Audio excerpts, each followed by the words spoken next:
Wonder Woman. Wednesday. Oh my gosh, you guys, here it is. The rumors are true. The first episode of the Wonder Woman Wednesdays podcast is here. It's been like birthing a baby, so I hear.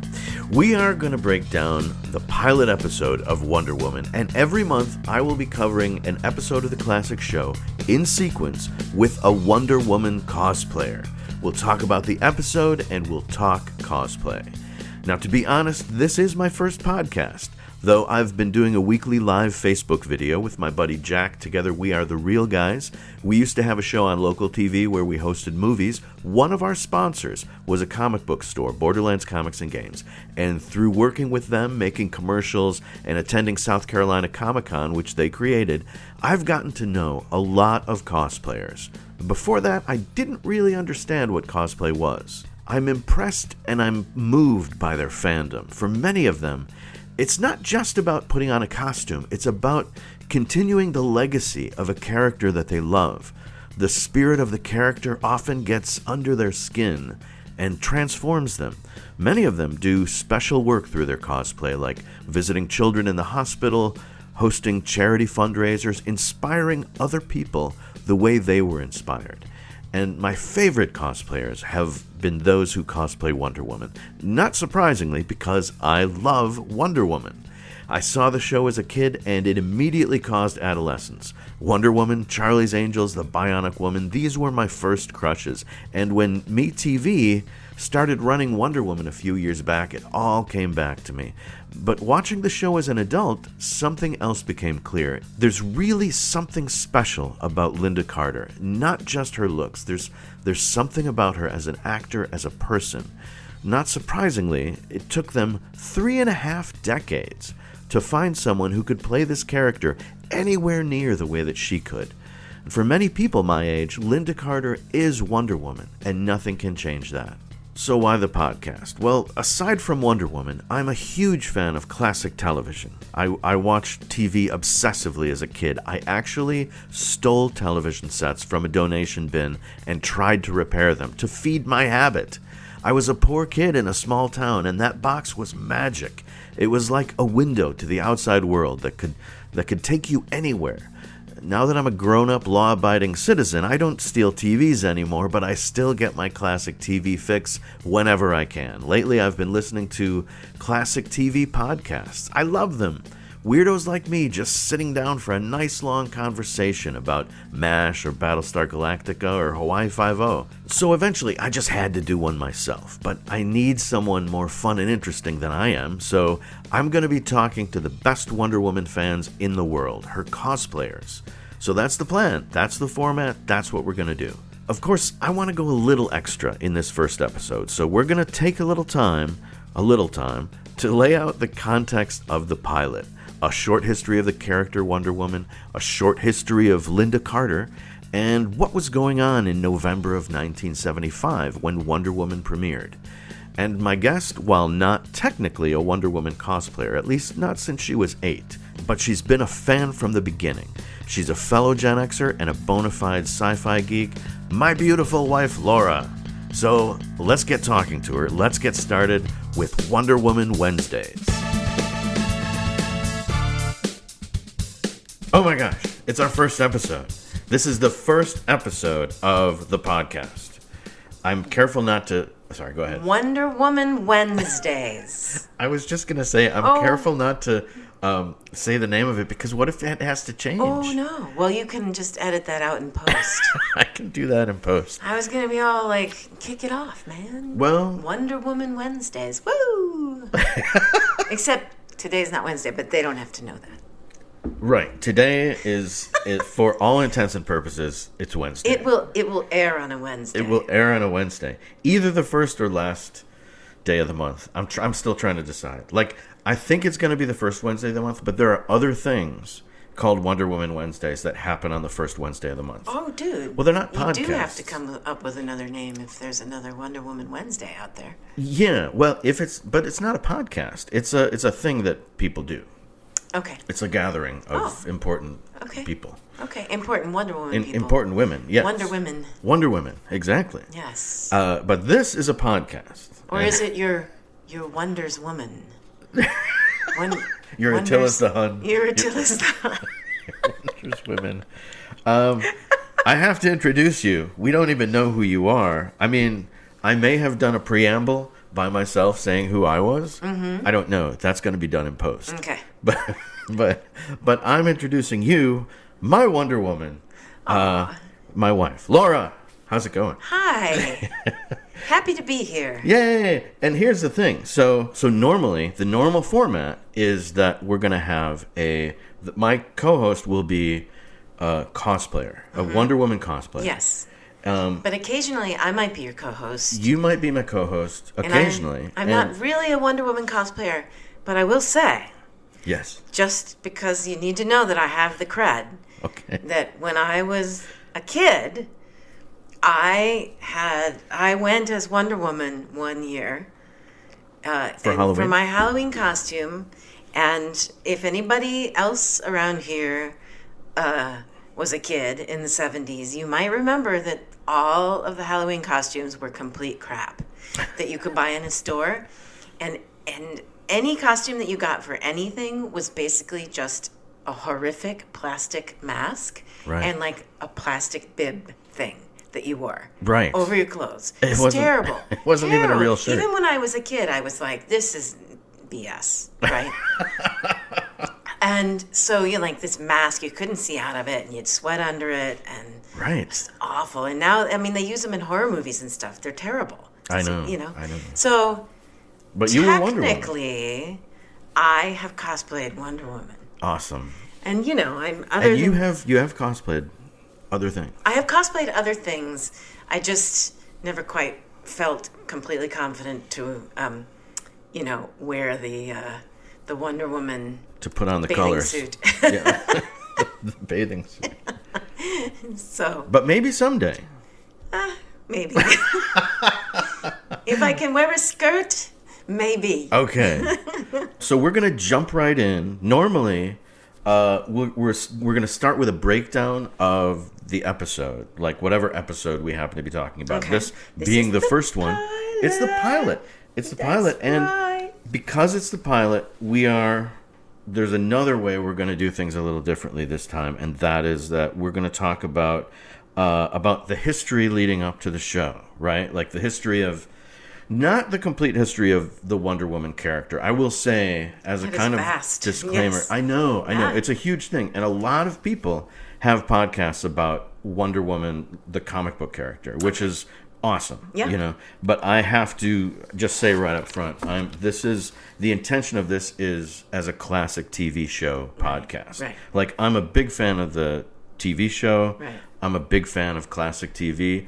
I'm not necessarily a comic book guy. Right. Well, this is, yes, and it seems like it's about three things based on what you've told me. Mm-hmm. Right? So classic TV, the classic TV show. Right. Lynda Carter specifically as Wonder Woman, and modern day Wonder Woman cosplayers of all shapes, sizes, and stripes. Yes. Right? Yes. So this is your focus, and I think it's awesome. Thank you. Exactly. Well, we'll see. We'll see if our listeners agree. So what we're going to talk about, just to sort of get us all a baseline, without going too deep into the comic specifically, is just a general history of Wonder Woman and how she found her way to, the character being on a TV show. Mm-hmm. A little bit of history of Lynda Carter, and a little bit of sort of what was going on in the 70s when the show first aired, because it was a very specific kind of era. Yeah. Totally. And I think the context, the more I've thought about it, the more I've looked at sort of what was going on, this was a time period that kind of needed Wonder Woman in a way. Yeah. It was almost an inevitability that somebody like Wonder Woman or the Bionic Woman or Charlie's Angels, would start Princess to appear. Leia. I mean, this is the thing. These all came, they came out right around the same time. Yes. And it was the women's liberation movement, but I think it was more than that. I mean, not that was anything negligible, but like it was. I mean, it was like, well, I can get into that, but about how, when I was growing up, the impact and how ready I was, even as a little girl, for that kind of empowerment. Awesome. So. Right on. Well, we will talk about those specifics of like that era, but my little outline has other things first. So sure. I'm going to stick to my order. You should. Although maybe we can edit out of order. I don't know. So I'm just going to jump into the character Wonder Woman. So we'll talk about her. Okay. So she was created by William Moulton Marsden. His pen name was Charles Moulton. And she first appeared in print in December 1941. That was during World War II. And by the way, another era of women's empowerment. Exactly. Yeah. My understanding is that, all the men were going to war. Yeah. So we had a country full of women who were eager to Rosie sort the of Riveter. jump in. Exactly. It was, and not only that, but I mean, you can even see it in classic movies. Katharine Hepburn and Adam's Rib, if you've ever seen that movie. Yeah. There was a lot of women's empowerment going on in the 40s. Right, and it's because when they were able to step up and sort of fill men's shoes while men were off to war, people found out they're just as good in every way at everything that men do, and so it was hard to sort of put that genie back in the bottle when the men came home from war. It was impossible. Yeah, right. That genie would not go back in the bottle. Exactly. So another thing about Marsden, who created the character, he was an American psychologist and self-help author. He invented an early prototype of the lie detector with his wife, Elizabeth Holloway. And there's a lot of talk about how the lasso of truth is sort of it's a lie detector. A replicant of that lie detector. So that's really cool. How amazing is that power to be able to force somebody to tell the whole truth? Yeah. I mean, in a way, it's a little bit of a violation, but it is also, when somebody is lying to you, or when they have nefarious purposes, the ability to extract truth is incredibly valuable. Yeah.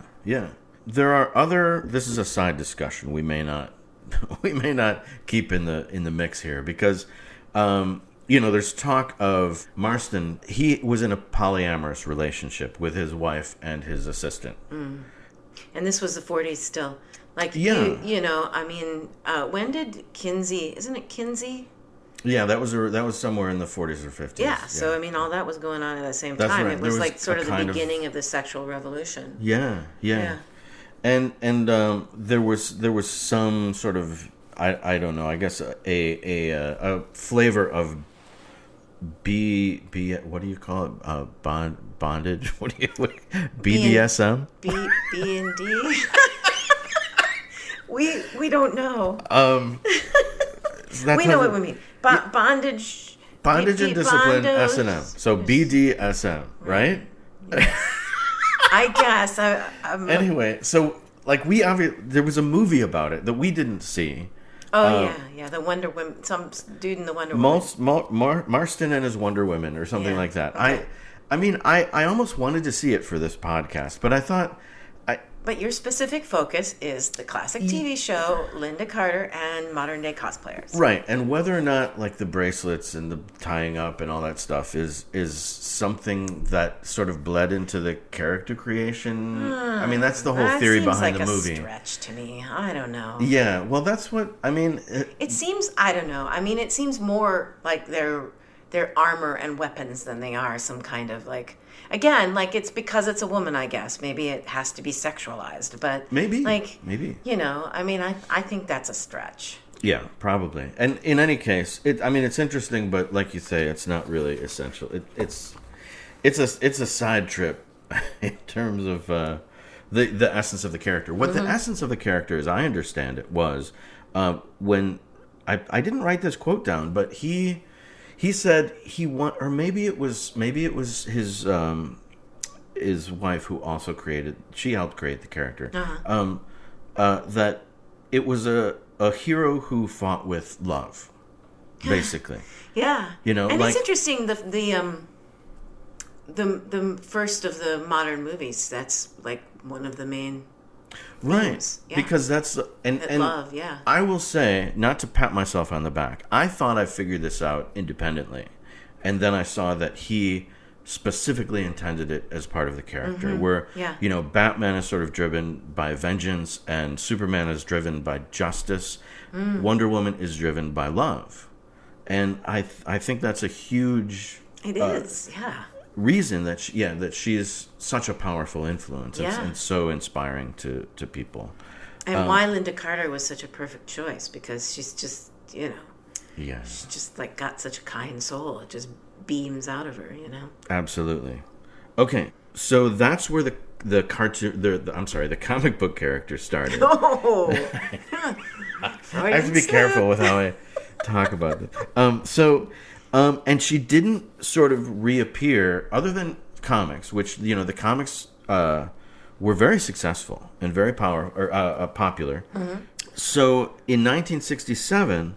Now, Batman started in 1966, the TV series. Okay. And so the campy one. The campy. When do you know when the Batman comic came out? It was before Wonder Woman. Okay. I'm pretty sure. It was like it's one of the oldest comic books. Wow. Probably in the 30s comics. would be my guess, based on the gangster kind of, like, you know, the Yeah. But the old style gangster, not the. In fact, what's interesting is that both Batman and Superman were subjects of serial films. You know, you know those really old serials like Flash Gordon. Yeah. Like, people would go to the movies, and, you know, before the feature, they would show these serials. Sure. Yeah. And they were like, whatever, 20 minutes of Flash Gordon, or so Batman was one of those. Okay. So it had to be, and those serials were popular in the 30s and 40s. So. Yeah. Okay. I'm sorry. We digress. It's okay. That's the joy of podcasting. We can just take our time. Right. But we'll try to get to the point. So anyway, she didn't appear on TV until a year after Batman started, right? So some of the people involved with Batman, specifically William Dozier, he was one of the producers of Batman. I know he was involved. He did the announcements, because he did the announcement for this. This was a proof of concept. William Dozier wanted Wonder Woman to have a show just like Batman. Oh, okay. And so there was a proof of concept. People call it a pilot, but it's not a pilot. It's like 5 minutes. Oh, gosh. Have you seen that? That would be so cool to see. Well, you would think it would terrible? Be cool. It's horrible. Oh, dear. It's so Still bad. like to see it. It would be interesting. I mean, it's interesting in an archival way, but the problem is they didn't really know. I think what he wanted for the tone was very. He wanted that camp. He wanted a Batman camp. Well, that explains a lot. That explains why the Wonder Woman pilot has some of that camp in it. Oh, absolutely. Yeah. It's still being it's still evolving out of the Batman legacy in a way. But this proof of concept thing, this thing they put together in 1967. Yeah. It is on YouTube. And I will put a link in the show notes, right? I mean, really, no matter how crappy, I think it'd be really fascinating to see. It's fascinating, but here's why it's awful. It's because the character of Wonder Woman, or she's really just Diana Prince in this for the most part. Okay. She switches into Wonder Woman, I think, towards the end, but she's sort of lamenting not having a man in her life. Well, so it was 1967. Yeah, and really, I shouldn't say it that way. Her mom is pestering her to get a man in her life, and she's kind of in a way, she's like Batgirl. You know, she's like a sort of a nerdy librarian type. Yeah, but wait, I'm sorry. Was the Amazons and Paradise Island, was that not part of the comic book? It was part of the comic book, but it was not. What was this dude talking about? I don't know. That's the thing. He was just a little bit like. This character he created for this proof of concept for the series was. It was like his own fantasy wish fulfillment. That was and here's the weird thing. So in this little proof of concept, the Wonder Woman, the character of Wonder Woman has like this fantasy where she sees a beautiful version of herself in the mirror, and the thing is, It's partly the bad quality of the YouTube, but I didn't know that was supposed to be another actor in the mirror. And it is. It's like a supposedly beautiful woman in the mirror and a supposedly plain-looking Diana Prince looking at her, and they both look almost exactly the same. Okay, so this little thing just came out of the weird brain of some random dude. William Dozier. Okay, well, anyway. William, what's going on, dude? Anyway, I mean, the idea of having a comic book style show, which the pilot definitely is, is intended to look like a comic book. I mean, I think that little kernel is still there, but But they definitely improved. But yes, on whatever that dude was up to, who knows? Right. Well, he was swimming in the Batman. But there was none of that. Thing. There was none of that chauvinism going on necessarily in Batman. No, that's the thing. I mean, I could be wrong. I'm sorry. No, I'm not an aficionado about that campy 60s Batman, so I could be wrong. But I've seen enough of it to think that there was not. You're right. The Batman show was great. He was pretty honorable for the most part. Yeah, and that's I think that's what the guy who created this YouTube thing, he was missing that about Batman was that the guy who plays Batman. Adam West. Yeah, Adam West was a really good actor, and he was like Wonder Woman in the show. Yeah, he's really sincere. Yeah, I mean, he's a little bit. He plays the camp. He's playing the camp, right. Obviously, but he plays it in a sincere way. Right. Like he's always holding that sincere line of, I'm a hero. I'm going to do things right. And, right. He's a good guy. Yeah, I mean, I think maybe, just maybe, it's impossible. I don't know. When it comes to Wonder Woman, taking the sort of sexiness out of it, or trying to deny that part of her appeal is how beautiful she is. And right. And not that that's, I'm not saying that's good, bad, or otherwise. I'm just saying that it's sort of a reality, I think, of that character, and this guy was laying his own kind of baggage on it, I think. So, whatever. All right, so that was the first attempt to get her on TV. It failed. And so the next time she appeared on TV, it was the same year, actually, 1967. There was an animated version of Wonder Woman called Wonder Girl in the Superman Aquaman Hour of Adventure. So yeah, they had to demote her to a teen, a teenage girl, so she wouldn't be so threatening. I'm serious. No doubt. I believe you. I hear you.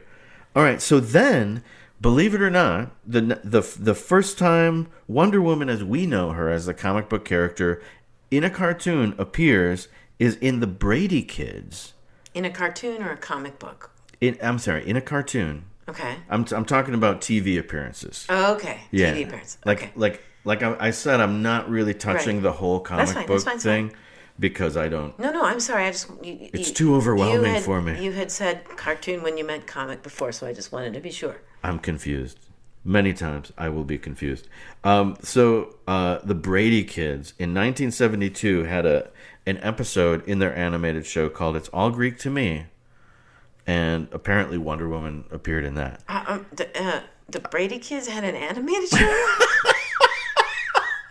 Yes. Oh, God. I know. How weird. And that Wonder Woman appeared to them. But I guess if you have a cartoon, anything can happen. You can do anything. But here's the interesting thing. So, Wonder Woman is one of the Amazons. And I gather, I think that in the original comic book, what's the name of the proper island that they bring back the name? Themyscira. Themyscira. I actually have not. I don't know how it's spelled, but I think it's something like Themyscira. Our cred. They call it Paradise. There's nothing wrong with our cred. They call it Paradise Island on the classic TV show. They never call it Themyscira. But part of the reason is because it's moved. I don't know what happened in the comic books, but in the TV show, it's moved to the Atlantic. It's in the Bermuda Triangle. Right. And is that where it is in the Gal Gadot one as well? No, in Gal Gadot. Well, I actually. The thing is that it doesn't take them very long to get to New York. I know. So I maybe it really is in the Bermuda. I mean, that's one of the things about that movie is that you're like, she goes to sleep and he's like, wake up, we're here. You're like, damn, it was really not far. It must be in the Atlantic. The thing is, but it's so Amazons are a Greek tropical, whatever, Mediterranean, not tropical. Right. I thought it was back where it should be in the Mediterranean, like in Greece somewhere or near Greece. Near Greece, because it's a. But I don't know. Magically, somehow they got to New York like overnight. So anyway, we again digress. It will happen more than once. Yes. So, but. I mean, the title of this Brady Kids cartoon. Oh my God, we're still talking episode. About well, it's because it's all Greek to me. I assume they were in Greece and they ran into Wonder Woman because she's an Amazon, which is a Greek. An Amazon, which is a Greek myth, part of the Greek mythology. Right. And like all the stuff in Themyscira. Okay, I'm gonna just you talk. I'm gonna just look it up so that we know how it's spelled. Okay, like the architecture there, the fact that she's the daughter of a Greek god, like all that stuff is Greek. So it seems to me it's all from the Mediterranean, and the island originally in the comic book must have been in the Mediterranean, but I don't know. Okay, so the great oracle of the internet says that it is spelled THEM, like them, Themyscira. THEMYSCIRA. Themyscira. All right. I was pretty much. You were there way was no closer R, than I was. but otherwise it was. I mean, there is an R later, but there's no therm. There's always an R. There's always an R lurking around. Themyscira. Themyscira. Okay, so it was pretty. It was pretty and very Greek. It was pretty and very Greek, but it's in a magical place behind the mists. That's true. No matter where it is. That was really. It doesn't even maybe it doesn't exist in any particular time or place in our world. Maybe it exists, sort of in a separate dimension. I will say that. First of all, in a movie you can create that sort of mystic barrier. In a TV show, it's harder, and in fact, in the 70s, the Bermuda Triangle was like a huge thing. Oh, yeah. Everybody it was like quicksand. It was one of those things that was in everybody's show at some point. I know, right?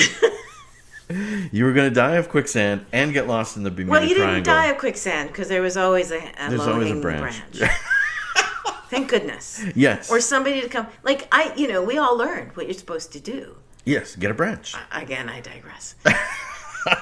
But not only that, but you spread. It's like getting on thin ice. You have to spread your weight out. Yeah, spread your weight out. Get a branch. How do I know these things? I do know about thin ice because I grew up in Minnesota. Yes. So, the Super Friends cartoon in 1973, the very next year, finally introduces Wonder Woman, proper Wonder Woman. Wonder Woman is a proper Wonder Woman. Wonder Woman as Wonder Woman, pal to Batman and Superman, as we know. There she is, 73. It took that long to get the actual Wonder Woman on TV. Not just a pal, but an equal. In 1973. 73. Mm-hmm. All right. So, we're getting closer. We're getting closer to our 1975 pilot. But listen what happens in 1974. Somebody decides to make a Wonder Woman TV movie. Really? Yes. Jeez. Maybe I should be worried about our cred. How do I not know about this? Why have we not watched this? We didn't watch it because I didn't think it was... first of all, none of the production team is really carried over. They didn't really carry over into the TV show. I saw it when I was a teenager. Is it terrible? Well, here's Probably. Here's the thing. Lynda Carter auditioned for it, but she didn't get the part. Wow. They cast Kathy Lee Crosby, who was a tennis player. I do remember you telling me a little something about that. Okay. Yeah, and they changed the character. She wasn't quite the not as strong, not as powerful. Yeah. And I don't remember what they nerfed her. Yeah. I don't remember what they did with like specifics, like the bracelets and the Still would be interesting to see. I wanted to watch it. Both that little proof of concept and that terrible movie, and do a later episode of the podcast just to riff on it. Well, I will say this movie with Kathy Lee Crosby, who, by the way, is not terrible. I mean, the Wonder Woman that they created for the movie, she's fine for. You know, she did a nice job. Yeah. She has that same kind of sort of kindness, I think, that Lynda Carter has. But not. She's not as sweet. Yeah. Not as genuine. Well, how many people are? Not many. I mean, there are some, but like Lynda Carter is extra. Like, there's an extra kindness going on there. Yeah. Yeah. Absolutely. Which is, I think, a huge part of her appeal. Right. And it may be. I don't know what they were looking for when they didn't cast her in this, but. You know, maybe that she was a little bit young. She was so young. I mean, like, how old was she when she did the pilot? I think she was 21. Yeah, I mean, like, dude, she's practically not even legal when that Right. That other one came out. I will say about this TV movie, Ricardo Montalban plays one of the bad guys. Ooh. Montalban. Did I say Montalban? I didn't mean to. No, you didn't. Okay. No. But anyway, Ricardo Montalban was one of the bad guys. He was so good. I remember him. Yeah, I definitely remember him. Of course. Why? I mean, one always remembers Ricardo Montalban. Yes. So he was fantastic. So the TV movie more or less leads us to the show. Okay. And so I'm just going to double back now and let's talk about Lynda Carter. So here are some facts about Lynda Carter. Jump in wherever.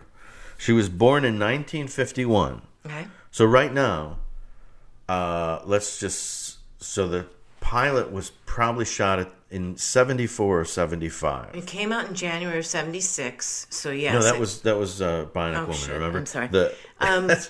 November 7th. November of 75. So The end of 75, probably it was shot earlier in 75. It was probably shot, yes, sometime in 75. So 51, 61, 71. So she was 24-ish. Okay. 23 or 24. So she wasn't as young as I thought, but yeah, but still pretty young. Yeah. So she was born in Phoenix. Her father was. Why do they put like a racial breakdown in here? Like that's important. I don't know. I guess it's important because what I didn't know was that her mother was of Mexican heritage as well as Spanish and French. So that's really. Okay. I don't know. That's kind of interesting. Because I wonder.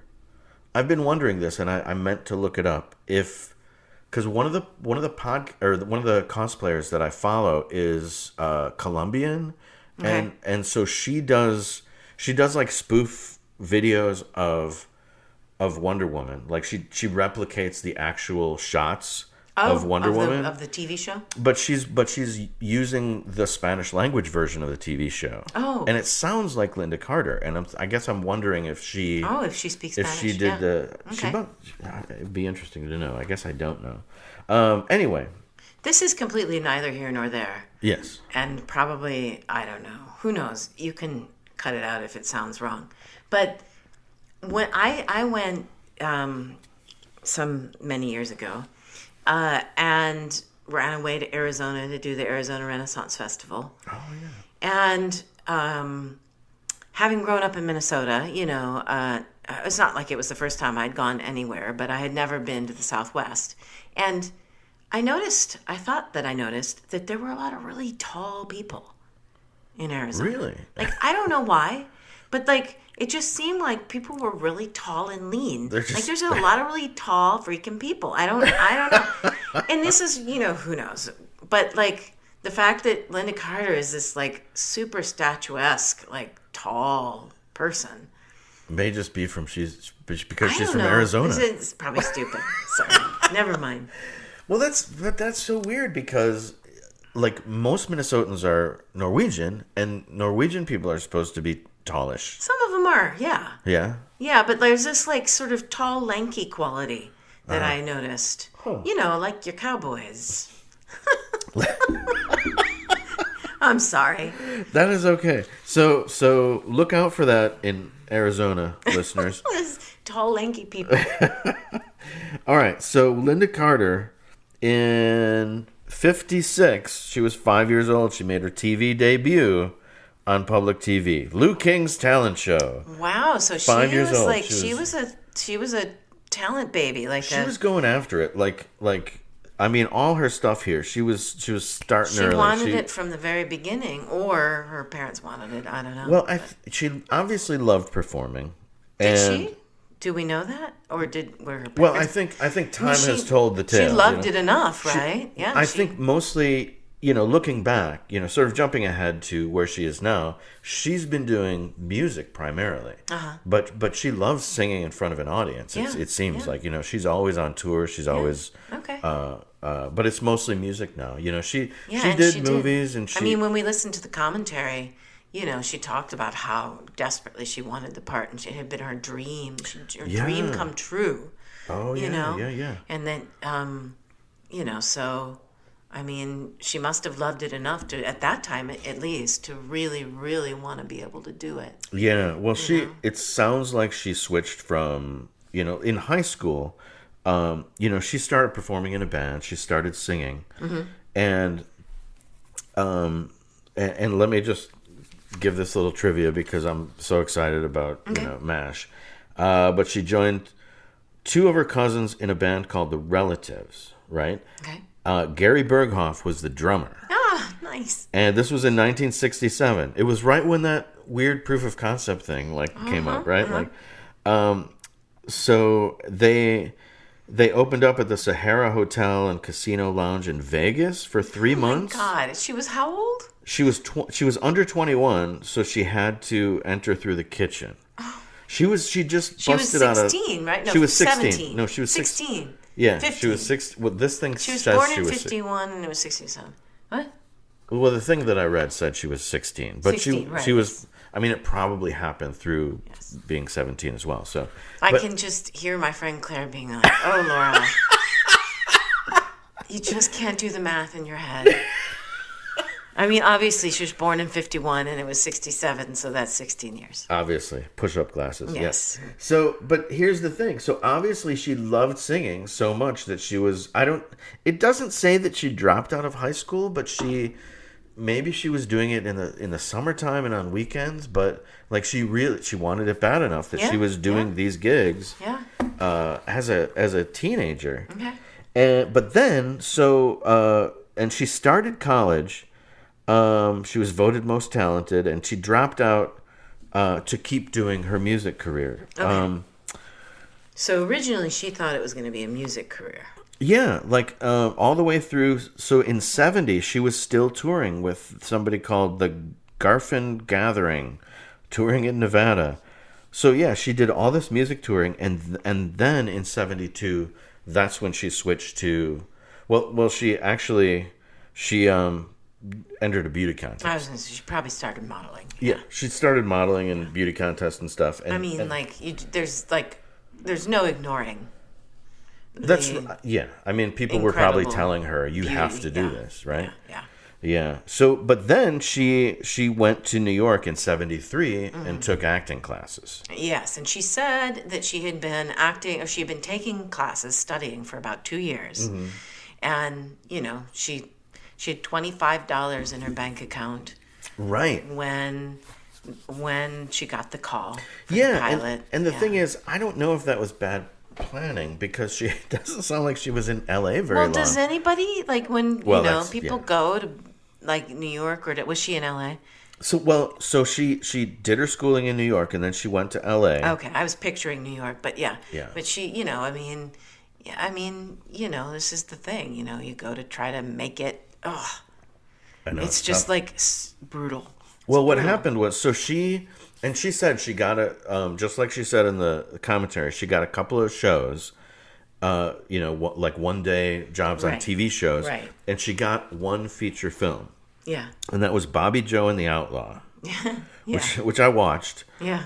And she did these two, she was on Matt Helm, who was like an old 007 guy. Okay. and something called Nakia, which I've never heard of, but I guess it was. She played somebody's wife. It was like one of those. I think it was a cop show. Yeah. Okay.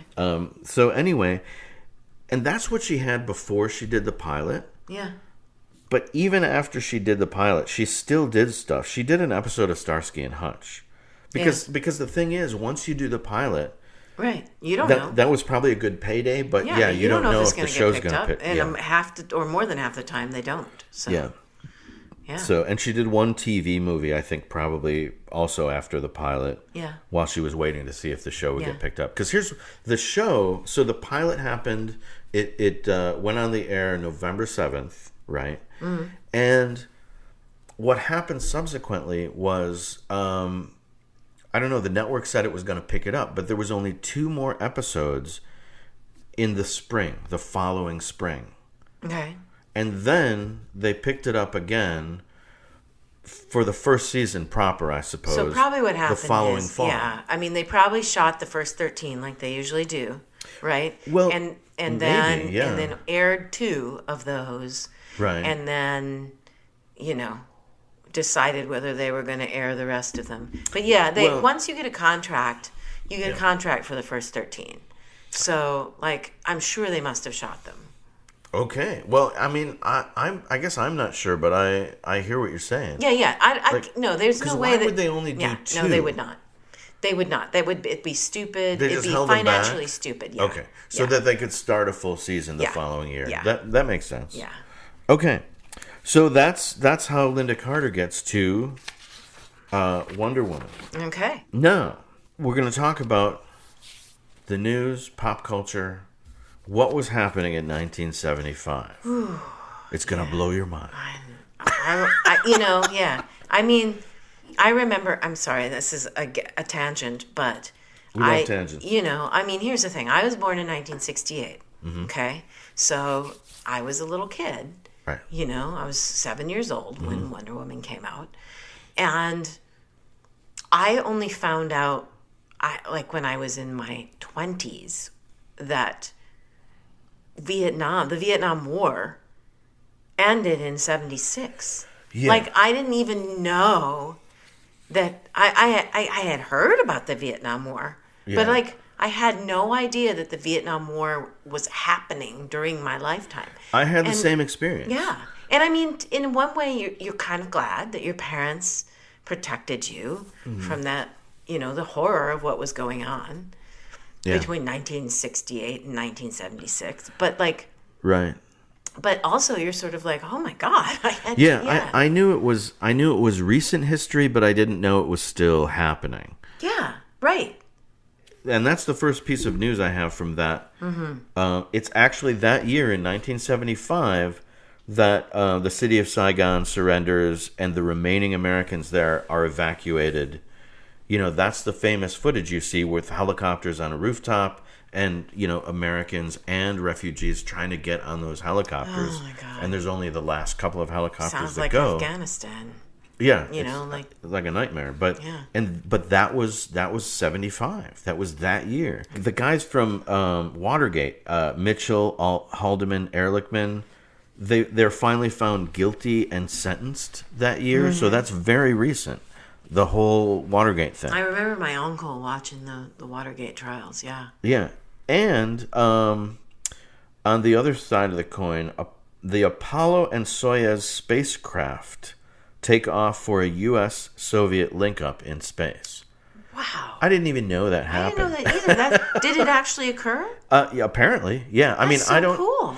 I mean, it wasn't like, it's not like the space station where they got to spend a lot of time together. I think the stunt was just that it was a link-up. Now that I'm talking about it, I remember. Yeah, like they were able to link their spacecraft and interact and talk. And that's awesome. I don't know how long it lasted, but then they had to, unlink and go their way. Yeah, but still, that's so symbolic. Yeah.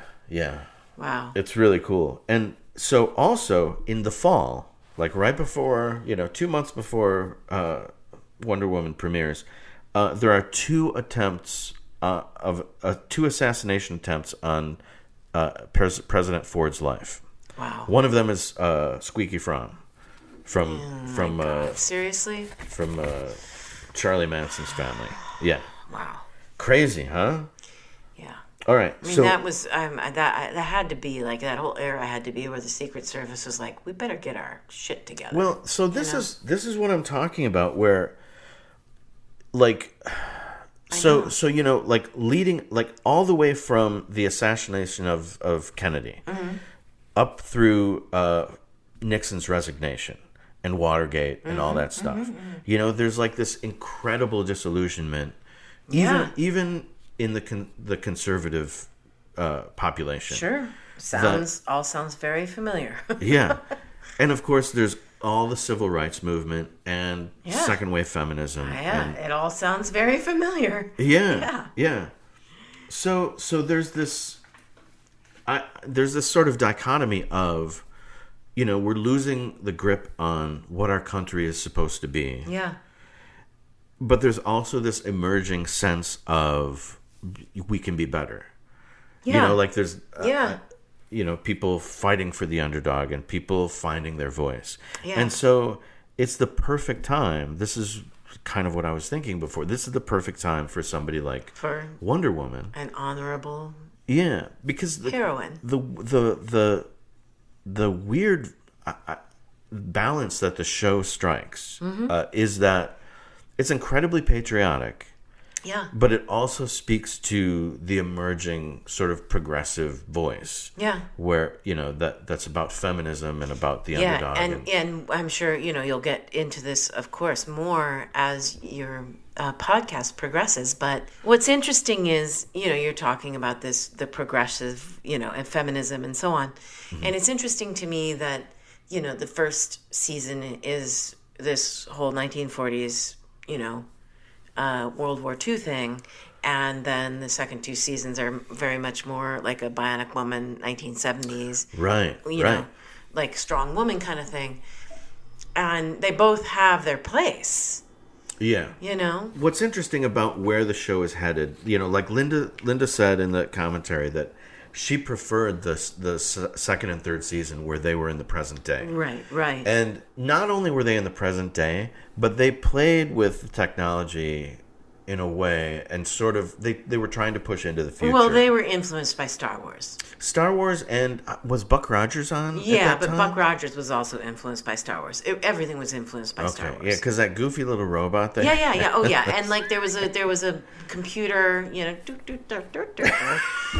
no, like every show, everywhere, everything was influenced by Star Wars. Yeah, and I say that with, like all delight. I'm a huge Star Wars fan. Sure. So, but yeah, like everybody wanted to suddenly be like futuristic and robotic, and because Star Wars was like, it just blew the roof off of everything. Yeah. Well, that's I have to make an interesting point about that though. Okay. Both Wonder Woman and Star Wars are sort of rooted in this mythology. And so I feel like there was a hunger for that at the time, Yeah.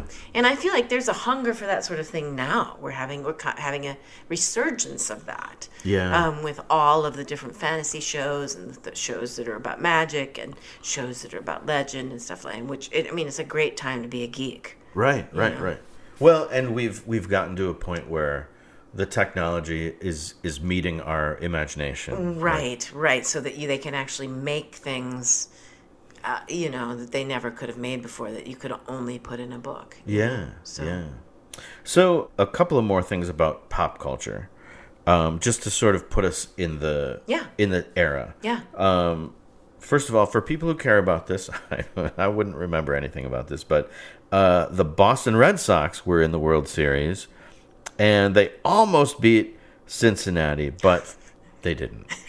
Because until very recent history, and I think it was when... It was when that movie came out. Right, yes, when the one, Drew Barrymore and Jimmy Fallon, right? Jimmy Fallon. Yes. Yeah. And like they, to their amazement, they made this whole movie about this giant Red Sox fan, and then and the Red Sox won that year. They didn't expect that. They didn't write the script. By the way, now Drew Barrymore and Jimmy Fallon have to show up every time because they're the good luck charm. It's like not washing your lucky socks or whatever. I don't know. I don't know from sports, but we know that movie. I hear, and we saw that movie. I think I've seen it a couple times. I know. I love that movie. It's delightful. That was one What's of. it called? Never Been Kissed?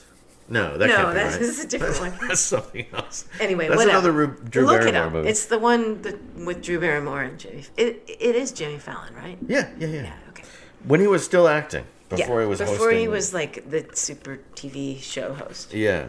So also the Academy Award Best Picture that year went to Godfather Part 2. Not Part 1. It should. Part 2, yeah. I mean, damn. Yeah. I mean, Godfather Part 2 is truly a work of art. It's like a painting. Oh yeah. So here's a bunch of movies that came out that year. Okay. Speaking of Godfather and Al Pacino, Dog Day Afternoon.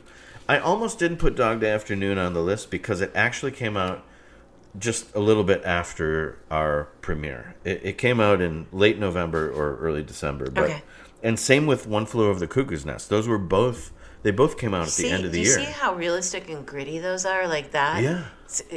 We were shifting toward more of like a fantasy bent. Speaking of fantasy, the big summer movie was Jaws. Okay. Steven Spielberg, Yeah. right? Also, here's some other movies. Nashville, Rollerball, Return of the Pink Panther, Tommy. Interesting. Yeah. Stepford Wives, The Stepford Wives. Yeah. Shampoo. Oh, with Carrie Fisher. Yeah. She's like 18 years old. And these are two big movies for me. One I was aware of that year. One I wasn't aware of until 5 years later. But Okay. Escape to Witch Mountain.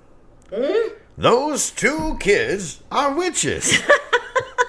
I remember the commercials for that. But that was Disney. That was Disney. Yes, and Disney's always been in the business of fantasy. And I totally saw that movie when it came out, for sure, in the drive-in. Nice. And here's a movie that came out, Monty Python and the Holy Grail. Wow. I didn't know about it at the time, but in 1980, I think, is the first time I saw that movie. But wow. Nice. Monty Python. The Holy Grail came out that year. And Monty Python's The Holy Grail is the Holy Grail of Monty Python movies. That is brilliant. Oh my God. It's the Holy Grail of quotable movies. Yes. That and Galaxy Quest. Oh, sure. Are like the most, well, excuse me if I make a proclamation. That's okay. The most quotable movies. Absolutely. I'm sure there are people who think otherwise, but... Okay, so I'm going to go, this is a deeper cut. I'm going to talk about the cult movies that came out that year just to make people happy. But you're just trying to amp up our geek cred here, maybe, right? I don't know, but I certainly didn't see these movies when they first came out. First of all, Pam Grier's Sheba Baby. I haven't even seen that yet. I haven't even heard of it. I've seen two, I love Pam Grier. Yes, I've seen two of her classic 70s movies. Yeah.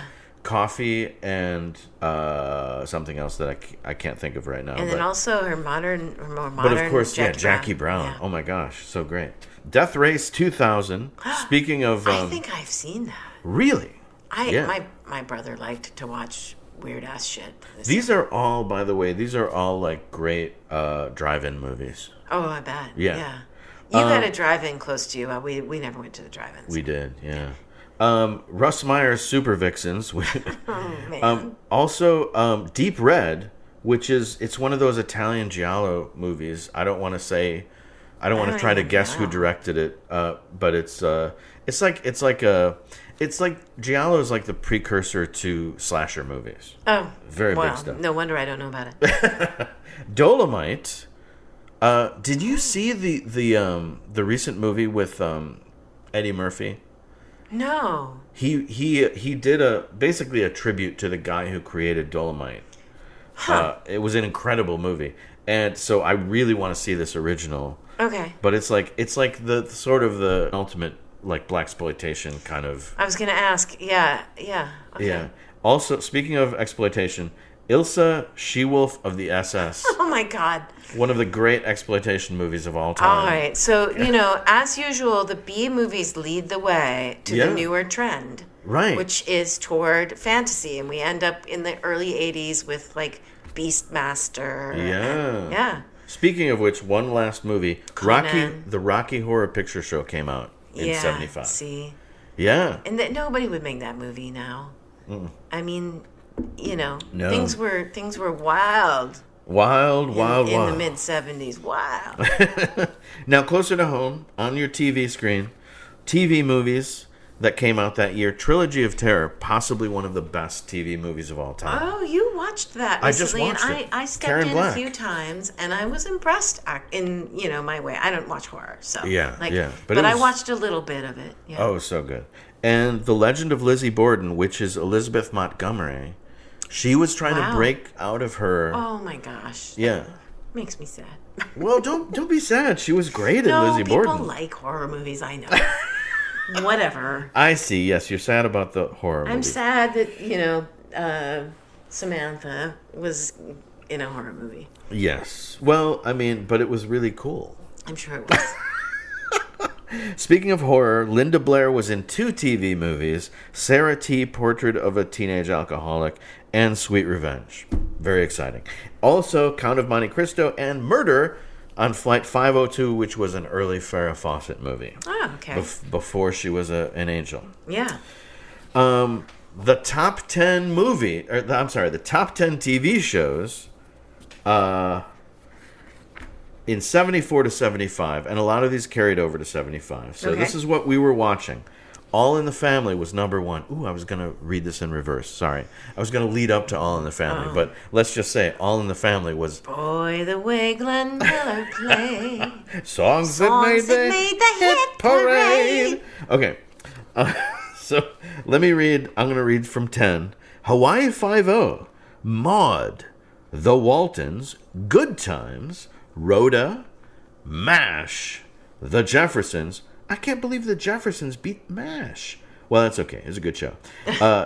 Chico and the Man, Sanford and Son, and then All in the Family. Those were the top 10 shows. Oh my God, dude. Do you know, how many of those shows have people of color? That is freaking awesome. I know. Yeah, totally. Like what you're saying. Like, this is a progressive... We need to fucking get back to that. I mean, we have now finally in a lot of ways, but still, a way to go. But that's impressive. Yeah, it is pretty cool. 1974 and 5, you said, yeah. Yeah, it really into the 75 era, because most of these top 10 shows stayed in the top 10 or the top 20 the following year. Yeah. And these are the shows, by the way, that were introduced in 1975. Saturday Night Live.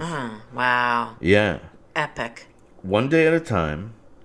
Faulty Towers, which we didn't know about here, but... Yes. Welcome Back, Kotter. Mm-hmm. Starsky and Hutch, of course. And Space 1999. Dun, dun, dun. Dun, dun, dun. And then, of course, premiering in 1975, November 7th, I believe, is Wonder Woman. Now, one more thing about pop culture before... And what I'm going to do is, for the podcast, I'm going to actually play some clips from these songs. Oh, okay.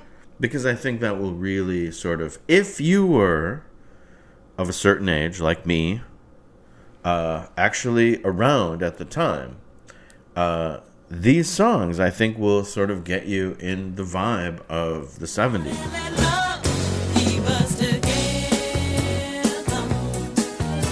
Don't you listen to what the man said?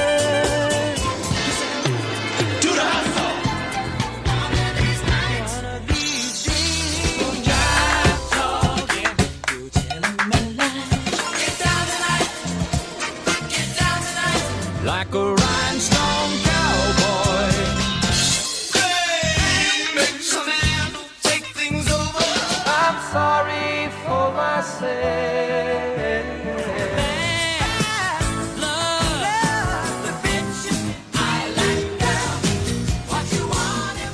So that last one, Island Girl, was the number 1 song. These are all number 1 songs. The weeks leading up to November 7th. Okay. And Island Girl was number 1 the very week that the premiere took place. Okay. Which, in a way, is appropriate. I thought, when I heard the title, Island Girl, because she's from an island, right? Yes, yes. Except for the first time, I listened to the actual lyrics. I read the lyrics of Island Girl.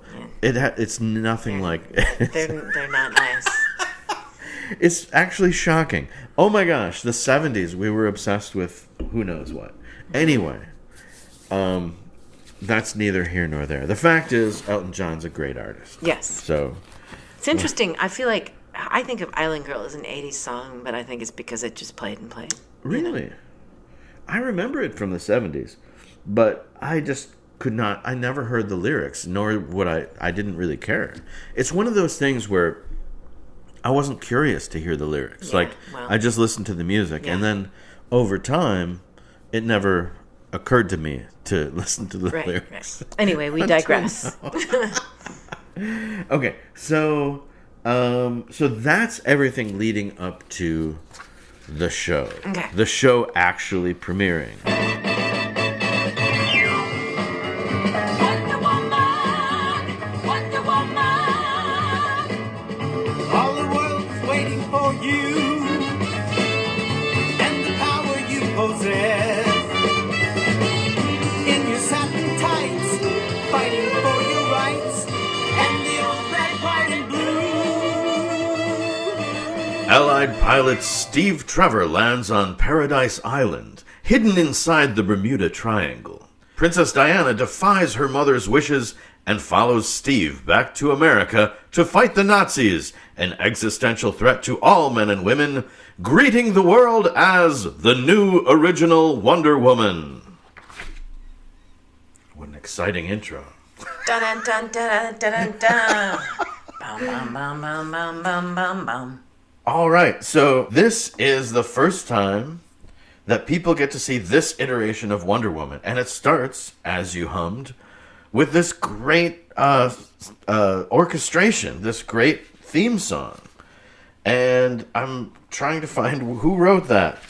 It's in my notes. You probably should have your glasses on. Oh, yeah. Put my glasses on.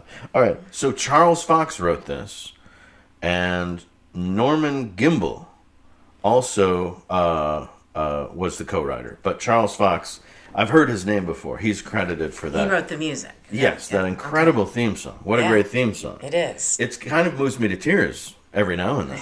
In your satin tights, fighting for our rights. He didn't write the lyrics. Maybe he just wrote the music. Maybe he didn't write the satin tights part. I'm not sure. That might have been this other fellow, Norman Gimbel.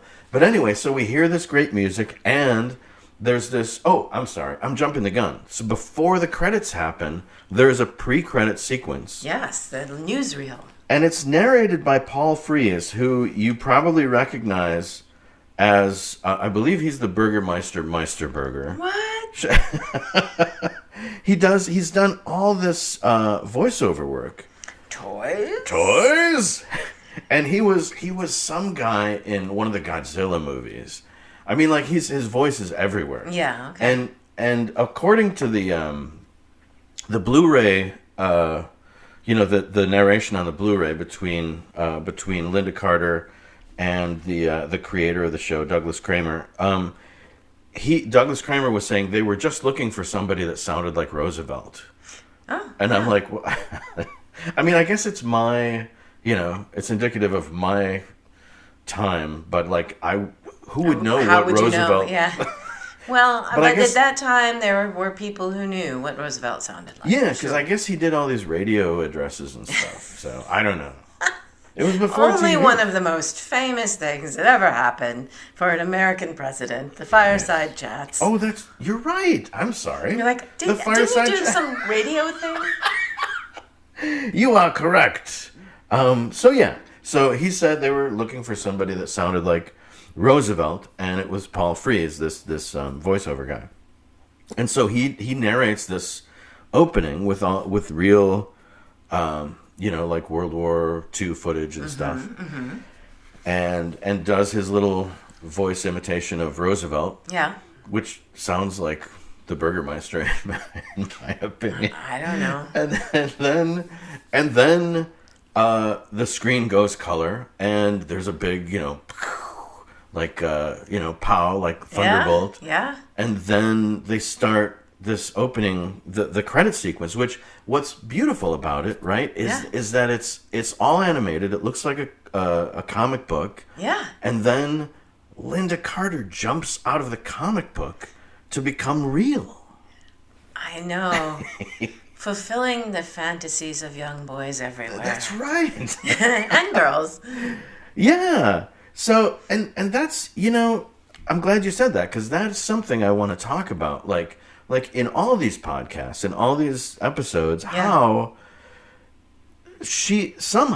they hit the right combination with everything about this show, with the balance of how comic booky it is and how it has real heart, and how Wonder Woman, as portrayed by Lynda Carter, is so beautiful and so powerful, and for men, little boys, whatever, she's like gorgeous, and it definitely elicits this response. But also for little girls and for women, she is beautiful in a different way, and so empowering. Or in the same way, depending on the girl. Sure. But yeah, she is. She's, I think, during that time we had the Bionic Woman, and we had Princess Leia, and we had, sorry, I get a little emotional. That's okay. You talk. No, but that's what I'm after. I want to especially hear your point of view, like why she's so incredible.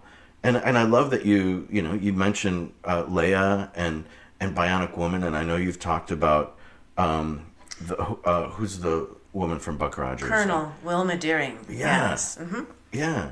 So, talk about that. As a little girl, how did that feel? Yeah, I mean, it was empowering. It was. And, you look back at these now, and they don't exactly seem like, in every case, like your big feminist icon. But they were beautiful and feminine, but they were strong. And, the lure of the idea that you could be strong enough to fight off bad guys or to lift a car, or we had the same feeling about Pippi Longstocking, this idea that you could protect yourself, that you could protect the people you love, there are a lot of, women are stronger and stronger physically, but ultimately, most of the time, women are physically not as strong as men. That's just a fact of biology, and it's scary, And so it's not only that she was physically strong, but she was so honorable, and righteous, and yet and so sweet. She somehow did all of that while being, beautiful and sweet and feminine, which is a mix that I think that's what feminism looks like, And it was empowering and it was inspiring. Awesome. I agree. So part of the sequence is then we get to see Steve Trevor do the same thing. He jumps out of the comic book. And then goes ding. Ding, a little sparkle in his smile. And that's what I think is cool about it, is that it's the literal sort of, here's the comic book. Right. And now here are the real people. And they were establishing that, this is we're doing this like a moving live action comic book. Yeah. Which hadn't been done successfully really since Batman. Right. I think it was fairly rare. There were a few kind of campy, and I think they were confused a little bit at first about whether they were going to be campy or not. And I think Lynda Carter just put the kibosh on that, not on purpose even. Right. She just was so sincere and so genuine that it's like the campiness sort of just, she doesn't have the that sort of self-aware humor that Adam West had, Right. She's such a genuine, sincere person. Yeah. And she just like it's almost like they tried to do this campy thing and it just sort of fizzled out. Right, You know? right. And you can see that sort of evolve throughout the series, especially when it comes to modern day in the second and third season, which is what Lynda Carter preferred, I think partly because it was so much more grounded in reality for her. Yeah, and I was bummed about that. Like I liked that it was stylized. Mm-hmm. I liked that it took place in the past, you know. Yeah. And but after they leave Paradise Island, I was less interested in. I mean, like I'm like, why do they never go back to Paradise Island? Yes. Well, it turns out. So according to this breakdown of episodes, I think in episode 5 or 6 they go back. Like they have a whole a two-parter right there on Paradise Island. With I her almost little said Fantasy sister. Island.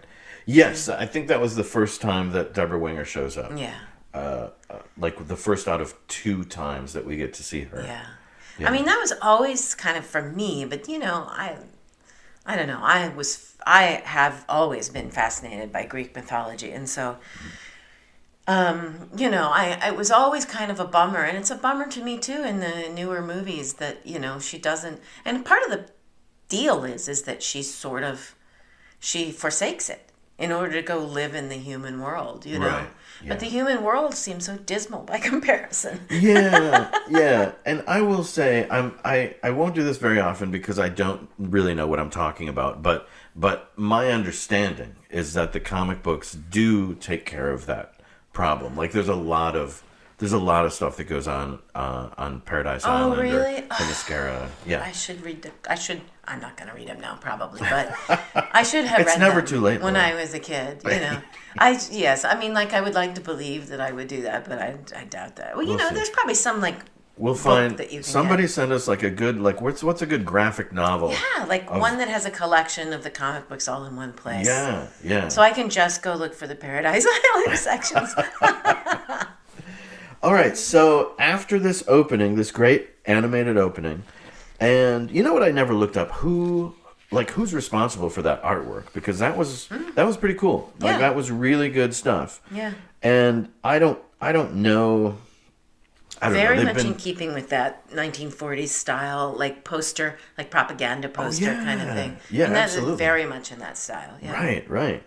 Okay, so then the first scene takes place at the top secret Nazi base, and it looks like a castle, but no, it's a secret base. It's the and they give a lot of exposition about what the sort of MacGuffin is going to be about this episode, like what we're after. Apparently, these Nazis are going to go bomb a Brooklyn shipyard and the Norden bomb site, which I'm not sure exactly what that was, but there was a Hogan's Heroes episode about it too, so it must be important.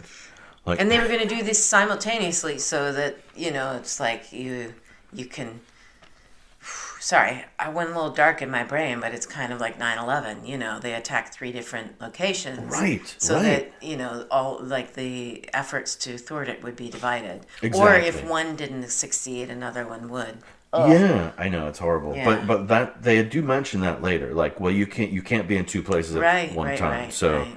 so yeah, that's exactly it. They So use they're- they use that same premise in Superman. Oh yeah, that's Yeah, the right. Christopher Reeve Superman. That's right. And Valerie Perrine saves the day. She saves Superman out of the little pool. Right, Miss Tessmacher. Then Miss Wait a minute, Tessmacher. we've jumped tracks. Let's. I know. I'm sorry. I just I follow her You on. just like Miss Tessmacher. I do. I admit it. That yes. She's memorable. Yes. I've remembered her all these years, and I'm following her on Twitter now because she's got Parkinson's now, and she's got a whole she's like raising money, and she's selling her old memorabilia and stuff, okay. and there's a documentary out Wow. about her, and she's a wonderful, interesting person. Yeah. But yeah, so she was on my mind when you mentioned that. so. Okay. But anyway, so this first scene is a good example of what we were talking about, like the balance of sort of kitsch and like Yeah. how campy it is. Yeah, yeah. Like this scene is really campy. And really it's campy. Like the guy who plays the head Nazi dude. Yes. So he is over the top. Right. Just like Cloris Leachman. Like both of them are just over the top. Yes. So his name is Kenneth Mars. And he's a very, like, he's a big comedic actor. He was in The Producers, Young Frankenstein. He was in Fernwood Tonight, and because I love MASH, I'm always going to mention MASH. He did the voice work in this animated series called Mush, which I remember watching in the 70s. Which was like a takeoff. It was a takeoff on MASH, but it had to do with, it was like dogs. Dogs in some northern military installation.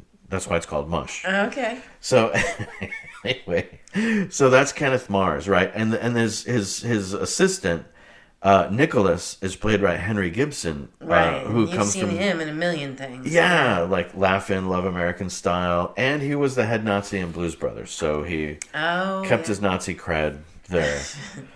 Yeah, well, I'm sure that's not exactly a claim to fame, but yeah, I think a lot of people knew him at the time from Laugh In, and he was. And so those two guys are totally goofy. They're playing. I mean, they're doing a really good job of being quasi serious, but completely comedic. Yes. By the way, though, I don't want to get too far along before I comment on. This Mars dude, the guy who played the head Nazi, being in Young Frankenstein with... Oh, with Igor. Cloris Leachman. Oh, I'm sorry. I went straight to MASH. I'm sorry. Who was Igor in it too? He had a bit part, yeah. But not as Igor. Jeff Maxwell did, yeah. He was not... Wait, he was Igor... one of the med students. Yeah. Okay. Jeff Maxwell, who plays Igor on Igor MASH. in Frankenstein? Yes, but that was... Maybe that's why his name is Igor. On the show, maybe. Like, we've got some 6 degrees of... I know. It's all so interconnected, isn't it? Young Frankenstein going on here. No, you're absolutely right. Cloris Leachman is the connection there. And that's... Yes, so both Kenneth Mars and Cloris Leachman from Young Frankenstein make it into... And the guy who plays Igor in MASH, not Igor in Young Frankenstein, because Igor in Young Frankenstein is Marty Feldman. Marty Feldman, yeah. Who probably has a connection to Cloris Leachman, and, who knows. Probably. 6 degrees of you Cloris listeners Leachman. out there can write in and tell us what those connections are. Right. So yes, you're absolutely correct. But there's a third guy in this opening scene, and he's kind of with until we see him later in this completely absurd dogfight scene. He's absolutely every bit as serious as. Do you think he's supposed to be the Red Baron kind of concept? Eric Braeden, who is a German guy. He's played a lot of German soldiers. So maybe that's why he didn't want it to be campy. Maybe. Yeah. He's been in a ton of stuff. So we get all that exposition, so we know what's going to happen. And then we go to Washington, D.C., and we see... I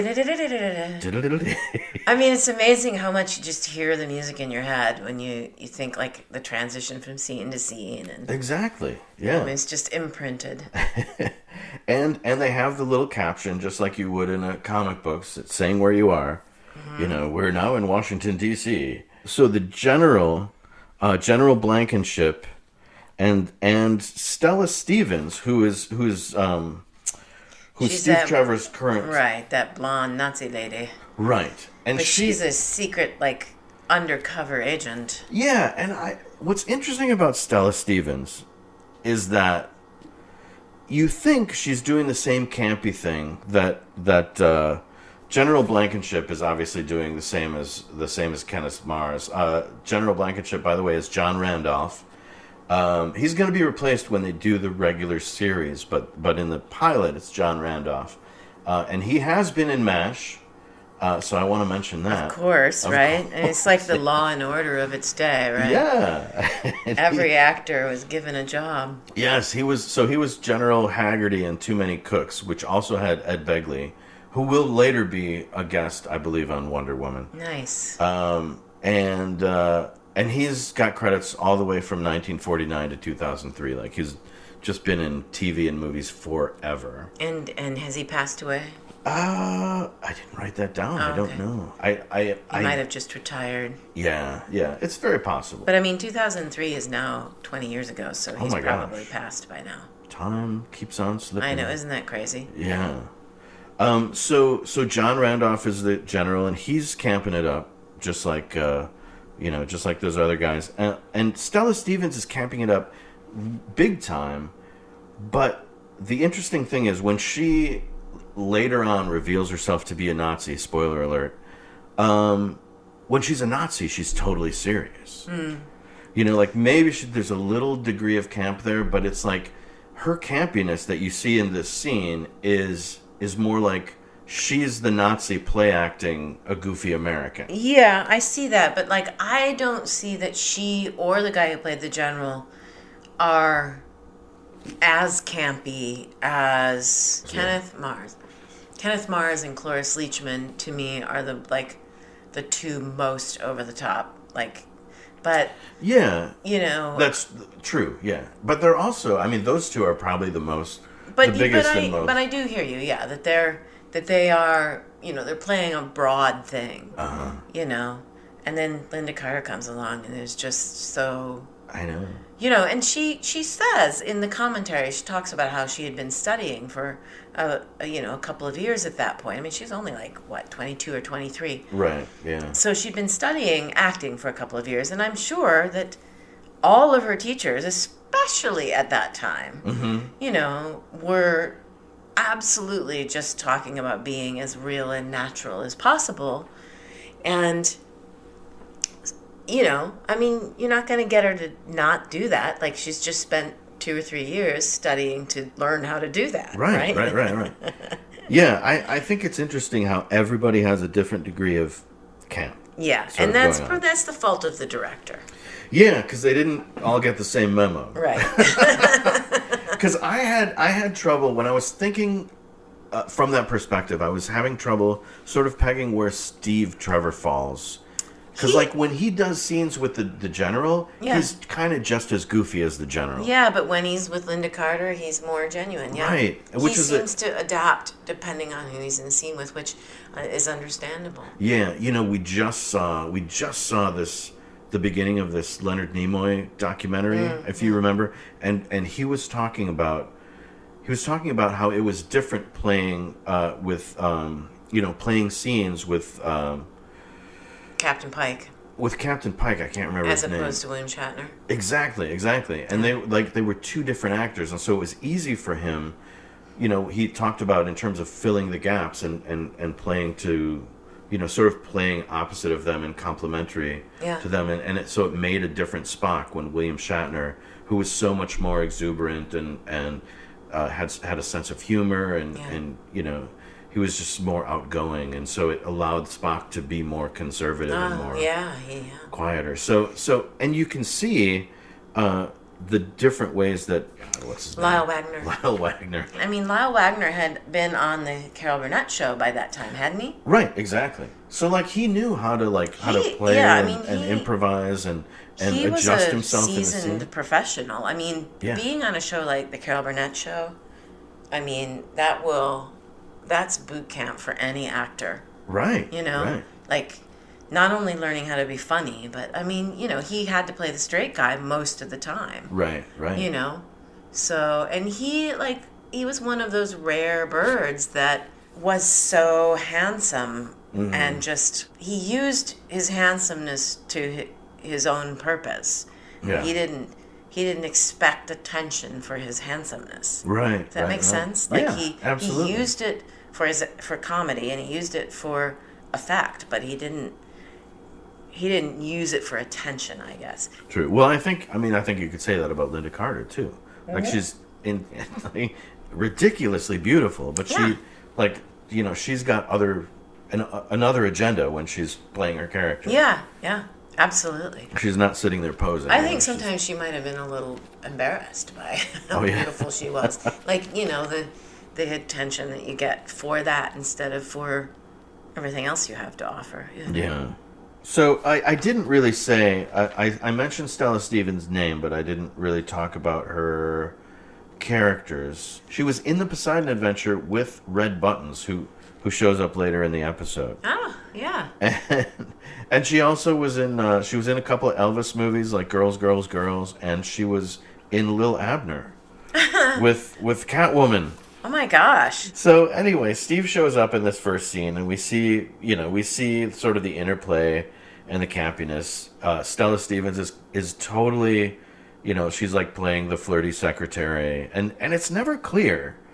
Because of the way that Steve responds, I'm never really sure if something's happened between him and his secretary, Marcia, or if... I think it's implied that there's a relationship there, because later on, when he's, drugged up, she's like, everybody shut up. No, she's like, everybody shut up. Just listen to my voice, Steve.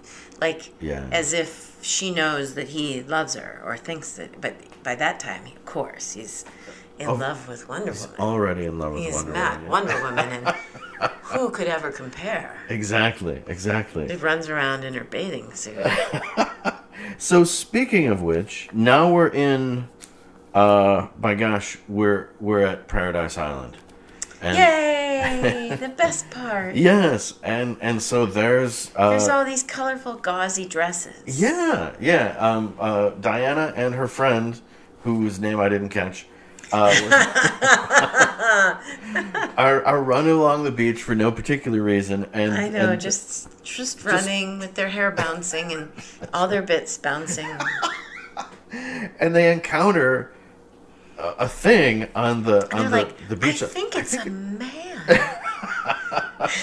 Well, even Diana even says, I think it's a parachute. Like she knows what a parachute is because she's educated, and parachutes have been. I mean, Leonardo invented a parachute, so Did he? they've been around. Okay. I mean, they didn't have things to jump out of necessarily, but they've been around. I will go with you. Okay, I mean, maybe I'm wrong, but anyway, so they say, oh, this is a man, and Right. we better get him to the doctor. And then she picks him up, and it's obviously like a stuffed cloth dummy. And she's running along the beach with her little bare feet, looking like a Barbie doll. Yeah. I mean, she's beautiful, but she's these perfect little beautiful Barbie doll feet, Right. running barefoot on the beach with this like dummy in her arms, because she's supposed to be able to pick him up, and it's just going flop, flop, flop, flop, flop. So I love it. yeah, but Here's something to remember, and you remember this too with like Star Trek and stuff too. yes, Like, there were no big screen TVs. right, Yeah. Yeah. Like, TV screens were not huge, and usually they were on the other side of the room, yeah, right? And so, like, you could get away with stuff. Mm-hmm. Like, for example, Loretta Swit pretending to knit by just moving knitting needles up and down. Yes. Or like Spock holding a dog in some kind of furry alien costume, like things that you can't quite see, or like the stunt double fighting in Captain Kirk's fight or whatever. Yeah. So like but it would have been nice if they could have weighted the feet of the dummy or something, because the legs just go floppity flop, and it doesn't go on long, but it is a little embarrassing. yes. Well, what's interesting about this show is that there's some stuff they spent money on, and there's some stuff they cut corners on. Yeah, well, you can't blame them for that. I mentioned this out of sequence because I looked at it on my notes and I thought, well, we can't be that far yet. Yeah. It's the dogfight between Eric Braeden and God, I keep wanting to say Steve Lawrence. No, this is where we are, because that's what happens for Steve to fall to Paradise Island. Exactly. Right. And I don't know why I didn't put that together in my Right. head, but I'm like, this this Red can't happen Baron yet. dogfight. Yeah. So Yeah. Lyle Wagner and Eric Braeden are doing their dogfight, and this is where they cut corners, in my opinion, right? Because like they start this fight, and all you get, because they obviously didn't want to show a lot of exterior stuff, right? And their little plane sets were obviously not complete because you didn't see much of it. It was just extreme close-ups. Yep. Of them sort of laughing at each other and like making a mean face. Like, B-roll. Yeah. And then they have like a fight in their parachutes. Exactly. And it's like really bad green screen. I know, and they're like trying to swing around to like shoot each other and stuff. I don't know. The whole thing is It's a little like, it's as far as, I don't know, the spirit of the show, which is very adventurous, it just needed a little more money in this section. I don't know. I mean, like, for the time, for what they were doing, for what they had. I mean, it was an actual action sequence. That's true. You're right. You're right. I mean, I don't want to. You're right. I don't want to sit here and like put down the show. Yeah, I mean, we're so used to like higher quality effects now, but like in the time, Yeah. It was all very much Ed Wood. It was like, it'll be good. Nobody will notice. We'll hang him up in front of a green screen, and that's that. Yeah. And they did imply that Eric Braeden gets eaten by sharks, which is unfortunate. Well, he was a Nazi. Well, that's true. He was a Nazi. He seemed like a nice guy, but he was a Nazi. No, I'm sure the actor was a nice guy, right. But Nazis are not nice. No, you're correct. So he got what he deserved. And Steve got winged by a bullet and then washed up on Paradise Island. I mean, here's the gentleman in distress. Yes. Which is a rare occurrence, or used to be. I mean, now it happens a lot more. Mm-hmm. I mean, at least in the stuff I read and the stuff I watch. Right. But at the time, it was a really rare occurrence. And this was original. This original concept happened in the 30s or the 40s? When did Wonder Woman first come out? 42. Yeah. So like that is a big freaking deal. Mm-hmm. Instead of the damsel in distress, it is the man, and he's a soldier. Yeah. The man is in distress. I know. And that's huge. And Lyle Wagner was able to play that like with just the right. Yeah, I mean it never infringed on his masculinity. It never. It was, I mean, we're partners in this world. Yeah. And sometimes men need women, and sometimes women need men. Well said. So Steve washes up on Paradise Island. There's Barbie running happening, and then yes, Barbie running. We should call it that, the Barbie running with her perfect little Barbie feet. Yes, and so then she gets Steve to the doctor, and there's a discussion. We get a scene with the great and wonderful, the legendary Cloris Leachman. Cloris Leachman. Why is she not on my list here? I don't know. But she is like one of the best things about this pilot. Absolutely. Yeah. And the thing is that she's over the top with her campy humor. She is. Which is what is like her forte. She won an Emmy on Mary Tyler Moore for this campy humor, this exact same style of beautiful camp. I mean, she's brilliant. Yes. She's brilliant. And I mean, until the day she died, she seemed ageless. She was amazing. Yeah. She was amazing. And Lynda Carter and the producer, Douglas Kramer.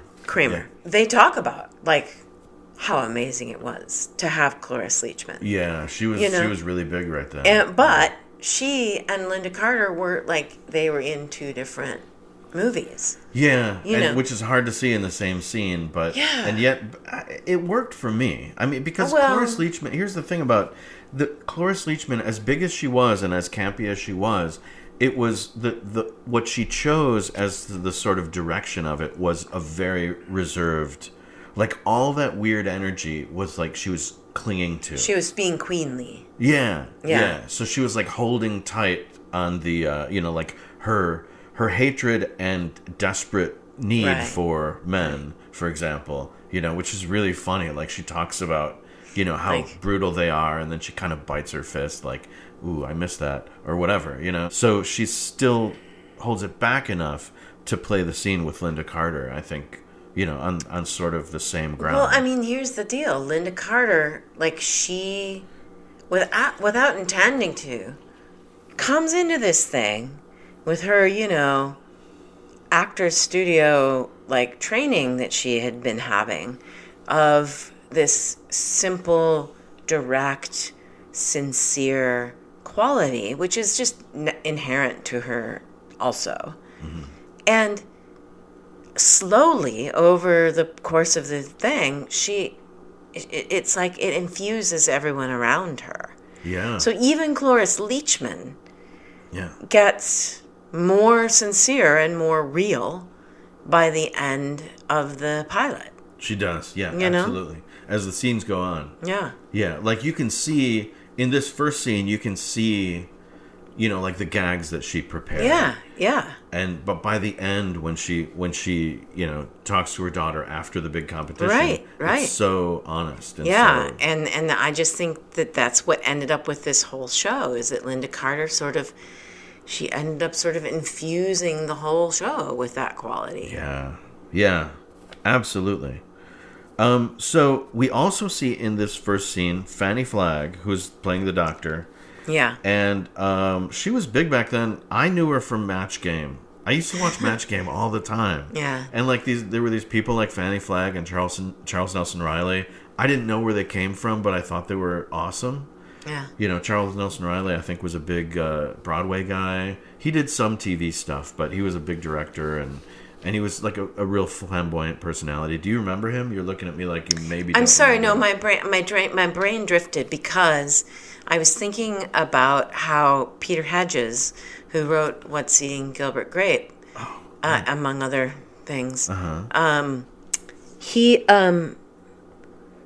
he loved Fanny Flagg. Mm-hmm. He just loved her as this like sincere, honest actor, you know? Yeah. So anyway, I'm sorry, please continue. No, yeah, and she was all around, like she was a writer from way back. Like she started as one of the few women's writers, I think, in television. Wow. And but she was also a performer. Yeah. And she wound up becoming an author, and she wrote Fried Green Tomatoes. And let's see. I did not know that. Yeah. She was in Greece. Yeah, that's right. And was she Love the American principal? Style. She was the I believe she was the assistant. The assistant to the principal. I like remember, the goofball who she played the notes and stuff. Yeah. Man, we are deeply programmed. Yes. So anyway, she plays that doctor pretty straight, you know, speaking of all that, you know, camp and the level of camp that everyone's playing. Well, this is exactly what I'm saying, is that, like, you know, she's got this, you know, honesty about her. Yeah, absolutely. So Diana wants to take care of this soldier, and her mother is like, no, we got to get rid of him. Men are trouble. You know, whatever the conflict is, whatever the problem is, that's their problem, not ours. And she also, I think, is worried about the sanctity of Paradise Island. They bring war and they bring harm, you know. And I'm not saying that's what I think. I'm saying that that's that sort of Amazonian concept. Right. Yeah. I have such a fascination with Greek mythology. Right. You know. And what's interesting is like Hippolyta's you know, attitude about that is you can't argue with it. She's right. And which one is Hippolyta? The queen. She's Hippolyta? That's her name in the show. What? Yeah. I never made that connection. Yeah. Speaking, by the way, of Hippolyta, do you know Hippolyta is a character in A Midsummer Night's Dream? She's been captured by Theseus. That's right. Yeah. See, and this is like Hippolyta's worry. Mm-hmm. You know, but she was the queen of the Amazons. Yeah. Oh my God. Like, do you see the light bulb over my head? I see it. Yeah. It's trippy. There's also this amazing book called Phaedra, a novel of Athens that I read years ago that is partly about Hippolyta. And I've read another book about Hippolyta, too. Wow. It's cool.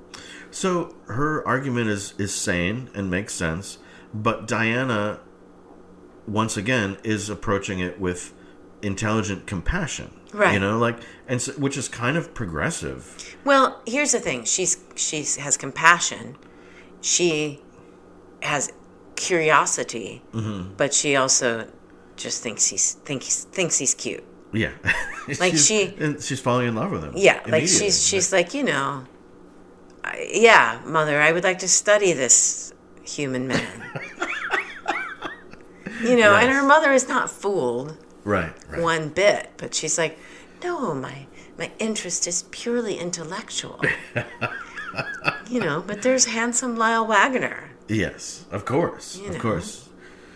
So let's jump scenes because I'm getting bogged down, I think, in these. Well, I guess we're as we go, we're talking about the actors and stuff like that. So and we're covering some of the later scenes in our that's discussion true. as well. Yeah, you know, Steve makes a reasonable argument. You know, because Diana questions him like, "Who are these Nazis? What are you fighting? What's going on?" And he's like, "You know, they're evil and they threaten the entire world. They're not just us." Yeah. And so Diana, I think, you know, understands that means Paradise Island is at risk too.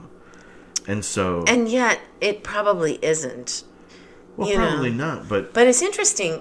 I think that in the movie, Paradise Island is at risk because they're concerned about Mars coming for them, you know? Right. Finding them and coming for them. Yeah.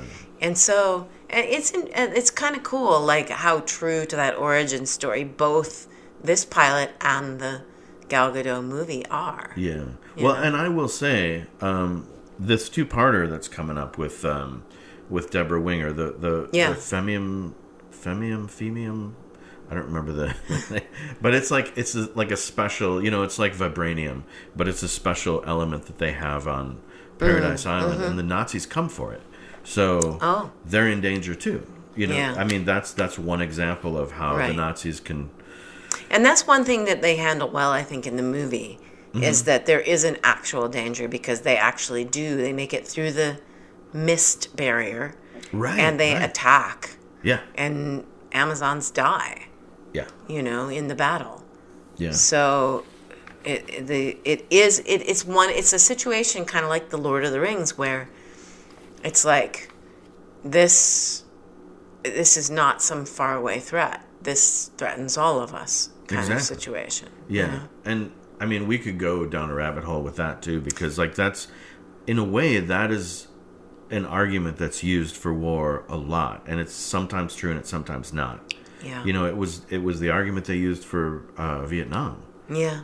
And it turned out to be that's not at all what was happening. So yeah. You know, it's a very interesting point of view. Yeah. But it is in this case, it is what gets Diana interested, and she wants to go back with Steve. And I'm going out of order here, but what Hippolyta decides is that somebody should take him back. Somebody should go back with him. Yeah. And so, but she doesn't want it to be Diana. Right. And so, right. So she creates this contest. Yes. And Diana's like, oh, that's a good idea. I'll go study somewhere. And I don't remember what she says, but she's like, I'll disappear and you have your contest and that'll be fine. So she puts on a blonde wig and a mask. They all compete masked for some weird reason. Yeah. You know. There's a couple of, they come up with a couple of like weird sort of, the mask is weird and I don't know. And the bullets is always weird to me. Like bullets and bracelets. Like, why do they have bullets on Paradise Island? But, you know, they had to introduce this concept. Exactly. And they introduced the concept of the belt and the crown and the lasso and all of that. So, yeah.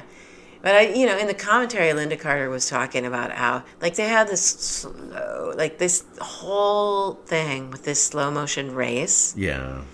And Lynda Carter was like, she was so embarrassed by the way, she was bouncing around. And the producer was like, and a star is born, he's like, that's the cheddar. That's what we wanted. I know. Even with, like, as gracious as she was with Douglas Kramer, he still had some of that kind of producery like stuff, smarmy thing where he's well, that's what we wanted. That's why we put it under everything. Was you running in slow motion. Yeah, I mean, why did we put slow motion running in a lot of this show?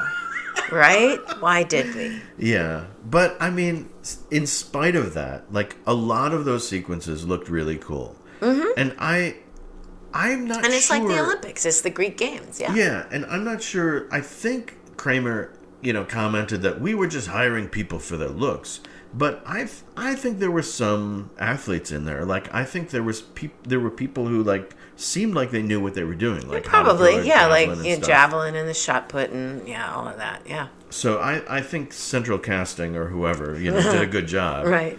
Because they were all beautiful women, but there seemed to be a lot of athleticism going on. Like it was, I thought it was a really good sequence. And again, that especially at the time was sort of the province of men. Like this this idea of the athletic games, the Olympic games. I mean, there did not used to be as many women in the Olympic Games as there are now, you know? Right. And so the idea that the women were doing these athletic things was more progressive. Yeah. Even though it doesn't seem like it, because they're wearing their little... And, I mean, of course, like, I liked all the dresses. I liked the colors. I liked the gauzy, flowy things and Cloris Leachman's headdresses. And I liked those little white school uniforms or whatever the heck they were wearing in their little Olympic games. Yeah, with their Roman numerals on them. Right. So they made it feminine, but it was, I mean, at the time, I mean, we're talking about this is like 50 years ago now, you guys. Yeah. Half a century ago. Right. Yeah. Sorry. I digress. That's fine. So it was a really cool sequence, and like we said, it ended. It was like Cloris Leachman wasn't even surprised that was Diana. I mean, I think she was, and she did play like, oh my God, that's my daughter. But but it didn't take her long to recover. Like, like she said, I would have expected no less. Well, exactly. Like, so, in a way, maybe she was wondering during the competition, is my daughter really away, or is she here somewhere? Yeah. Yeah. So. So that was a really moving little moment there, and she gives her all the gear, the lasso and the belt, and they establish. I think it's important for especially those of us who weren't following the comics, to understand that the belt does this and that, and the lasso does this and that. Yeah, you gotta explain all that. Yeah, and she's got the bracelets. Obviously, they show how the bracelets are important. Right. And so. And then they cut to, well, I don't know if they cut to because we're totally going out of order, but let's just stay on Paradise Island. So then they go to the Wonder Woman costume, right? Yes. Like, so she's got the belt and the lasso and everything, and she has this beautiful costume, right? This iconic costume created by, let's talk about this guy. Bob Mackie. It's one name. No, it's not Bob Mackie. It's not Bob Mackie, but he probably knew him. He did everything at that time, it seemed like. I can't believe I don't have his name written down. Donfeld. I got that out of my memory. Can you believe it? Nice. Well done. Anyway. So, like the one who created the original costume in the comic book in the 40s? Or no, Donfeld was a costume designer in the 70s, and he was tasked with... taking this costume from the comic books and bringing it to life. Yeah. And I know that there are subtle differences in the different seasons. They modify the costume. Yeah, they did. Yeah. But this is the first one, and like sort of as a nod to the comic books, there's a skirt. Yeah. And she takes it off immediately. And and you never see it again. Exactly. Although later you do see like a scuba outfit and like white pants, like motorcycle outfit. There's all kinds of different, But anyway, I honestly was sad about that.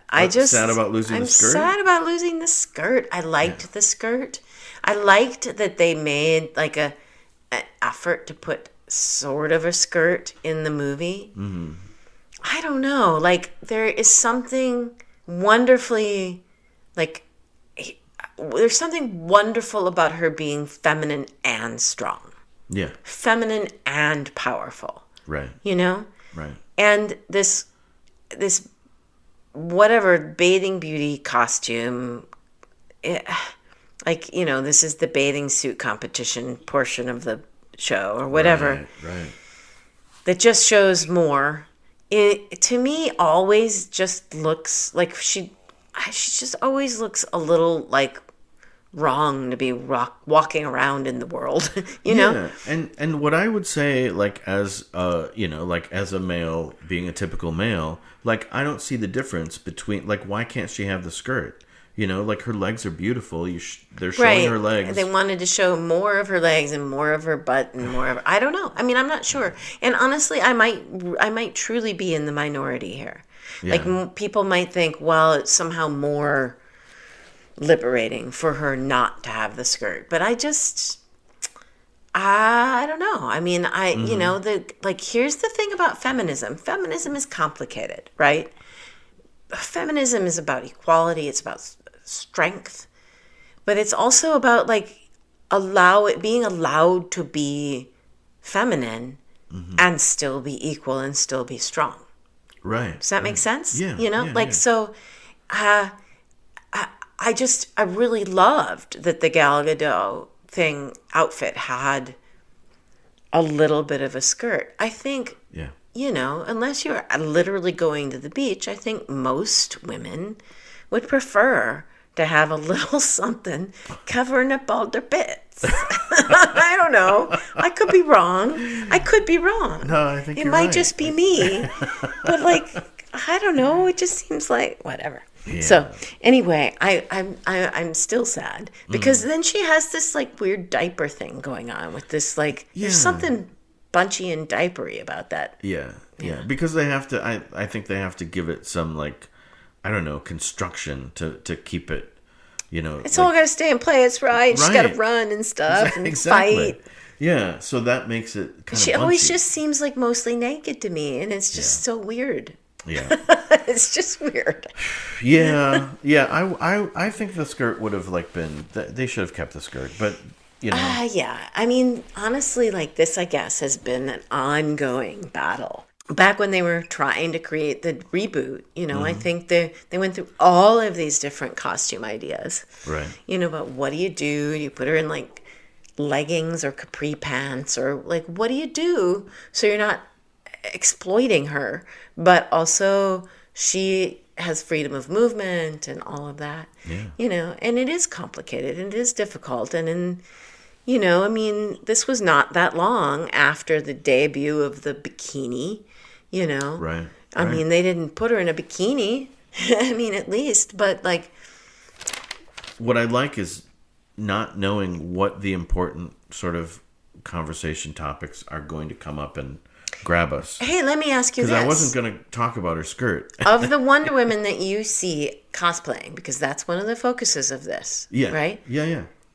How many have skirts and how many don't?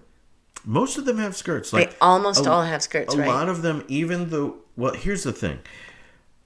What I see just in a very basic observation, and I could be totally wrong about this, and I would like to hear back from, you know, people who have opinions about it. Yeah. My observation is that there is definitely a desire to celebrate the Lynda Carter version of Wonder Woman, but the Gal Gadot costume is so much more. I think it feels not only more comfortable and flattering, but like it's just cooler. It's cooler and it feels more battle ready. I guess is what it I does. want to It looks more like armor. Yeah, as opposed to, like, a bathing beauty costume. And I think that's a result of pageant costume. Yeah. Yeah, I think they specifically, like, were going for that when they did the movie. Like, this needs to look more like, you know, there were a lot of comparisons to Xena's costume. Yeah.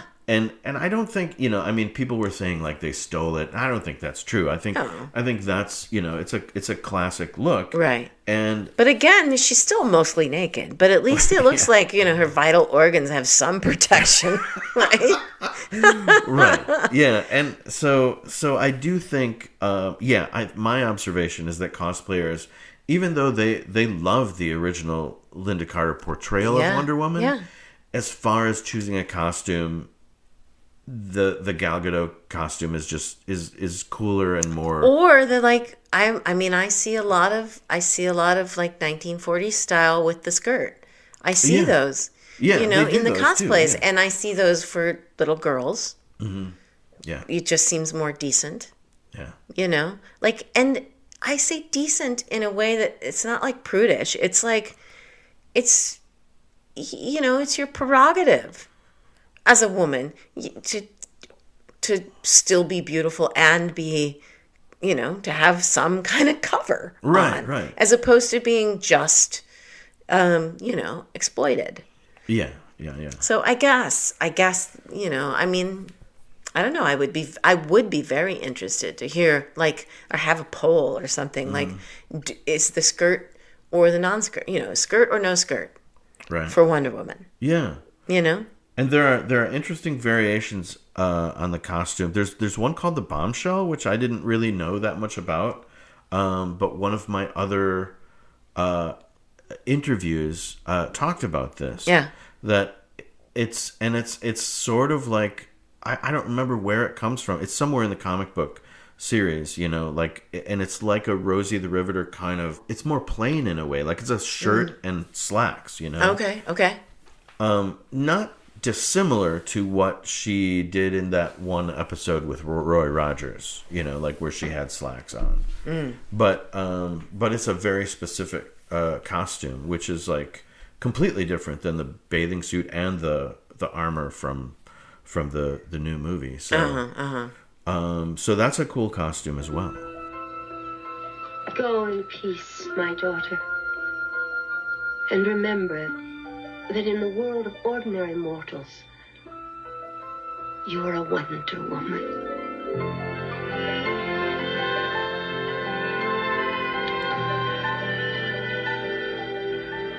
I will make you proud of me and of Wonder Woman.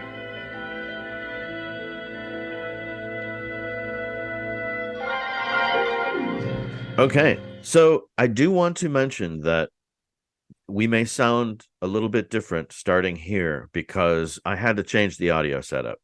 We used to be sitting across from each other at a table, and what was happening was our microphones were picking up the other person's room echo, and so it didn't sound good. I didn't like it. So now we're Zooming in the same house.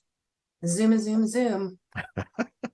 All right, so hopefully this Zoom recording will turn out better, because this is actually going to be the way the rest of these interviews are going to go on Zoom. So this is more like the audio you're going to get on a more regular basis here on this here podcast here. Okay, so we were just talking about Wonder Woman making her costume's first appearance in the palace, and it's also the first time that Wonder Woman's name is uttered as Wonder Woman rather than Diana. Right. Cloris Leachman says it, and then a few moments later, Lynda Carter says it. Says you will be a Wonder Woman among humans or something. Yes. Yeah. And so the next scene is her taking the invisible jet. She lands the plane and she immediately runs Steve over to a hospital, like a VA, and she runs him. She's like carrying him, running across the front lawn, and then into the receiving area. And everyone's looking at her because she's dressed strangely and carrying a man. Yep. And the nurse greets her, and then she immediately says, take this guy. This is Major Steve Trevor, so take good care of him.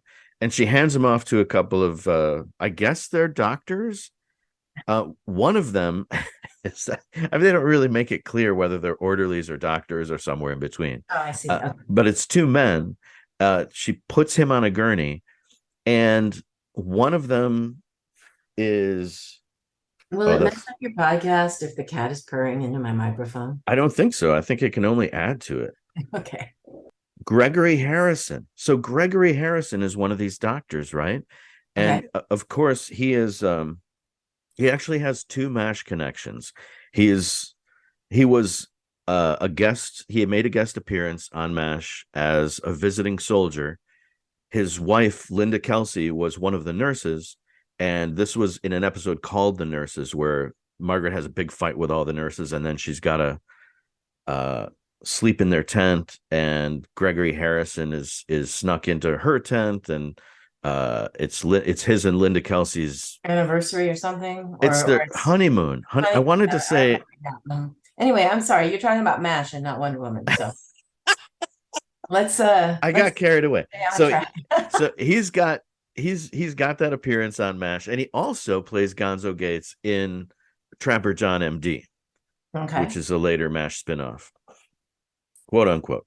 And so, and he gets one line. This is obviously one of his earlier gigs. I don't know if he's even credited, but he gets his one line, and then Wonder Woman's trying to leave, and this nurse says, "Well, you got to fill out a bunch of forms," and she's like, forget it, and takes off.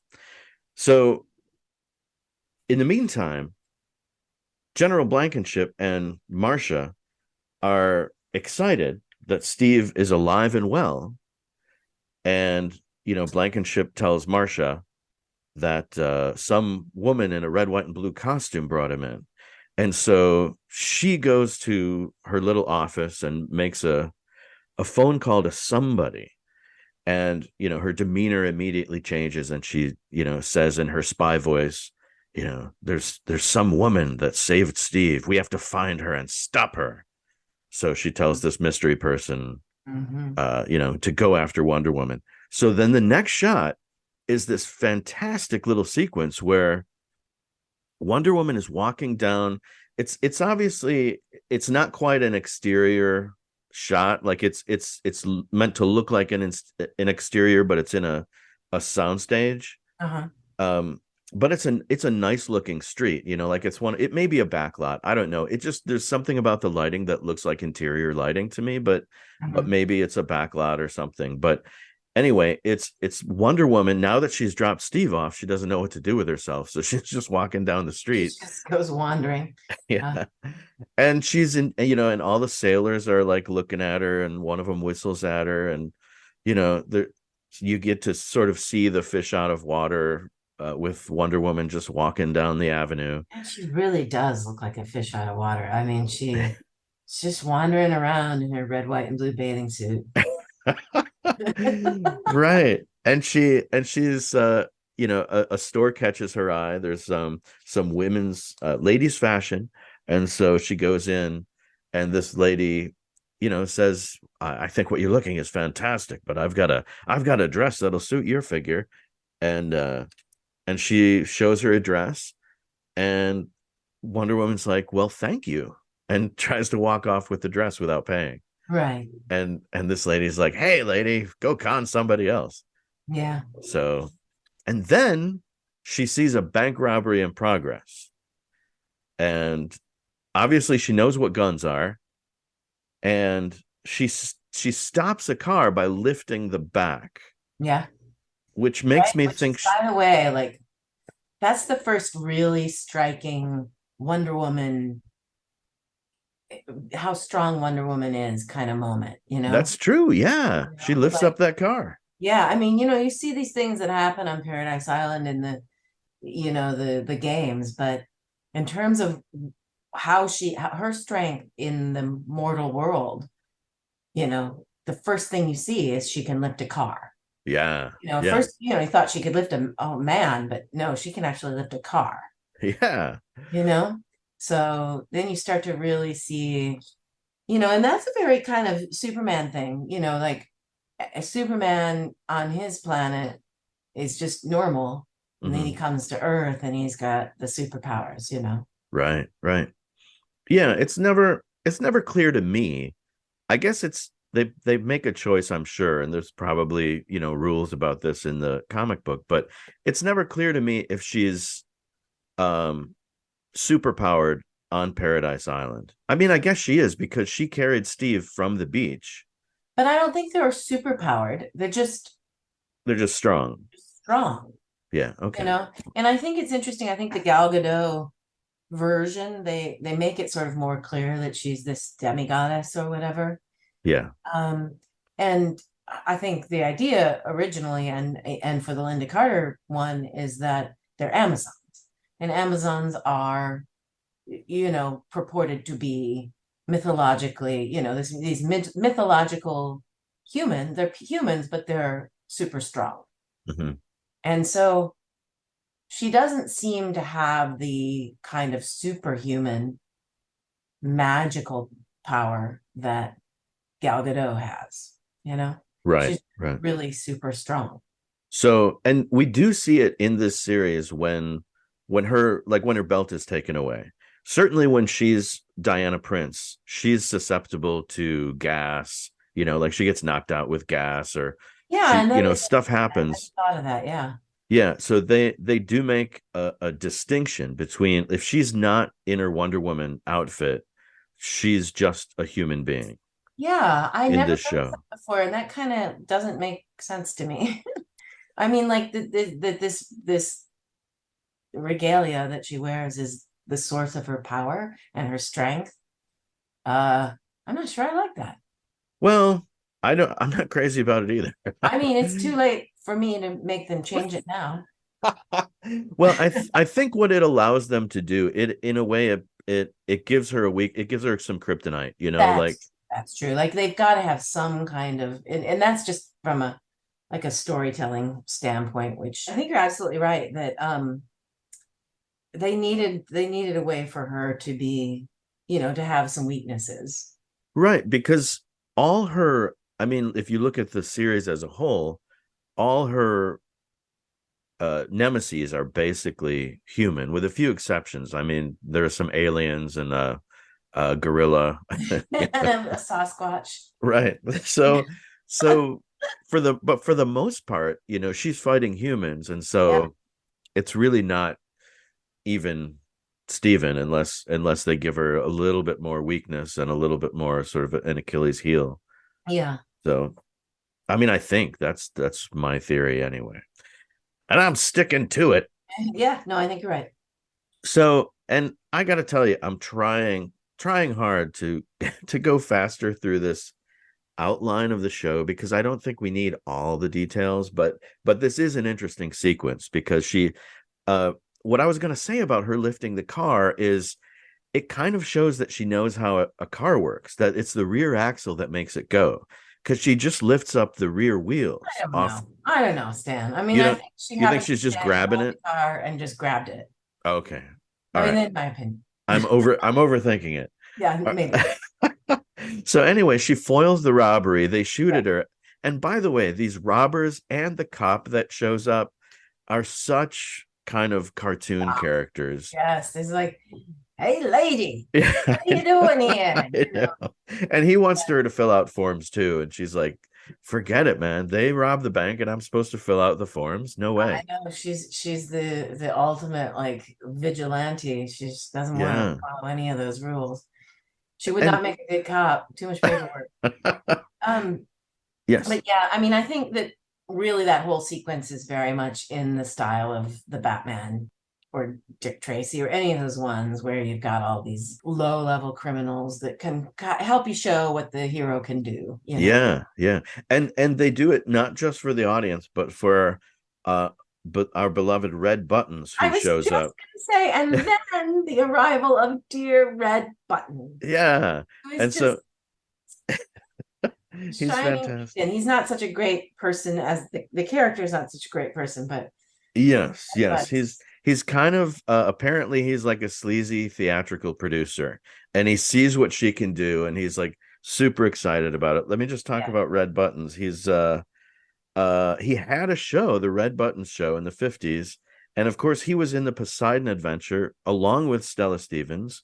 Oh, okay. I don't know if they had scenes to. I mean, after a while, there was a small group that moved their way through the ship, so they We should must have watch had that seasons. again. Well, yeah, but lots of people died early on. Yeah, So, yeah, like, who knows? that's true. I don't know what character she played. I can't remember, but yeah, we should see that again. I remember some vague things. I remember Ernest Borgnine, I think, and And Shelley um, Winters. yeah. Okay, we digress. I'm sorry. Let's continue. Red Buttons Yeah, is so had Red a long Buttons. and storied career. Yes, and he of course did his rounds on Fantasy Island and Love Boat, as everybody should. Everybody did exactly like it was like in the 90s. Everybody did their rounds on Law and Order. Yeah, yeah. Yeah.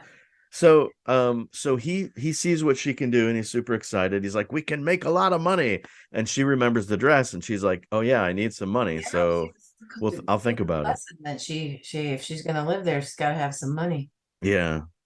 Meanwhile, back at the hospital, uh General Blankenship and Marsha are there, and they're in these masks, and there's no reason for them to be in a mask, Well, that's what except happens in a hospital. Doctors and nurses wear white, and people wear masks. right. Well, I mean, But it's really what happens in surgery, not in hospital rooms. But yeah. Well, know. I think the reason is that so Lynda Carter can come in disguise. Of course, yes. You're just exposing all of these, like, storyline hacks that they used. Yes.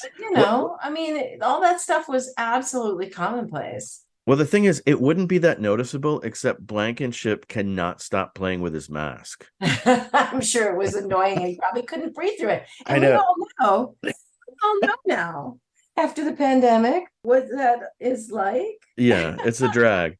He didn't like it, clearly. And so, anyway, that gives Wonder Woman an opportunity to come in there and check on Steve.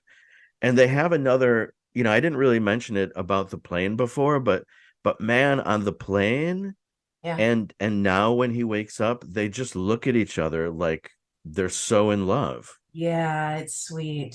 Yeah. That's like an instant sort of hammer.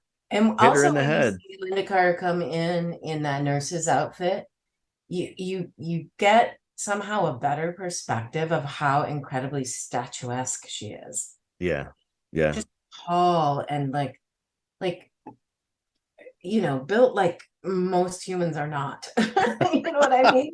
It really is just sort of there are not very many people in the world who are created like Lynda Carter, Right. and somehow being in that normal outfit highlights it even more. Yeah. But yes, yeah, and then Steve in all his handsomeness wakes up, and I mean, they clearly had really good chemistry. Yeah. I mean, and which is just important and really huge. Yeah. And in the meantime, by the way, I think I skipped this little scene, but we get a little scene back at the Nazi headquarters, and old Kenneth Mars is like, well, he shot down my guy, so I'm gonna have to go over and do all this myself. Yeah. So we know that he's on the way. He's like coming to, kick ass and take names. Yeah. And Henrik Ibsen has one more chance to use his pigeons to warn somebody. He salutes his pigeons going away, and it's apparently the same shot that they used before, except they play a little God Bless America over it, just so we're absolutely clear that Henry Gibson, I always get his name confused with Henrik Ibsen. I was gonna say his name sounds very much like Henrik Ibsen. Yes. Henry Gibson. He's clearly a spy for the Americans. Yes. Right. So after the hospital, then we get the Wonder Woman show. Like Red Buttons, gets an he rents a theater, right. He gets the audience in there, and he's going to show off. This section is, I'm sorry, but yeah, it's like a kind of like a vaudeville show. Exactly. Or a circus sideshow, right? Where he wants to show how she can deflect bullets. Right. Right. And then that's the whole show. Right. And then he, he shoots at her with actual bullets in a gun, and then invites random people in the audience to shoot at her. Uh-huh. The whole thing is weird, but it is. I for some reason it's my least favorite part of this whole pilot.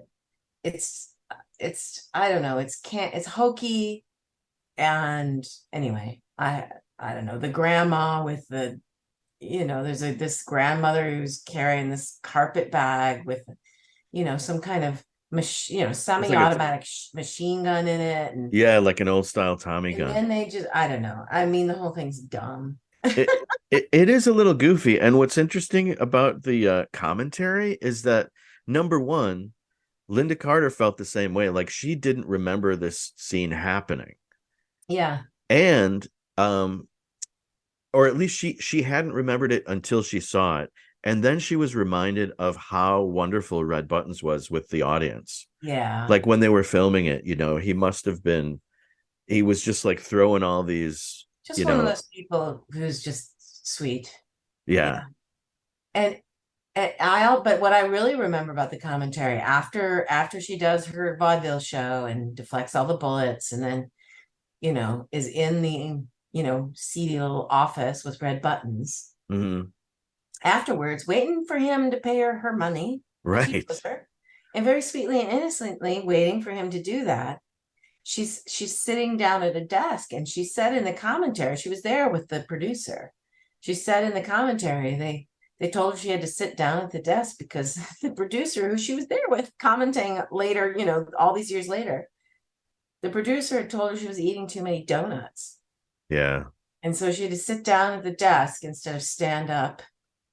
Ridiculous. I was pissed for both him, for her, and for Lau Wagner. He talks about their attractiveness a lot. It seems to be very important to him. And I mean, I get it. Like, that's definitely, there's no question that that's a part of TV and movies, and putting, actors and people in TV and movies. But this, they put her in this freaking bathing suit, and she's like, what, 21 years old or something? And then they're like, you're eating too many donuts. Sit down for this scene. Yeah. So we can't see the evidence of eating too many donuts. And, oh man, I just want to. But it is interesting that he was basically focused on how beautiful they were. I mean, he did, to his credit, he talked about their chemistry, and he talked about the casting process, and how you needed how good, amazing she was in terms of like being able to carry.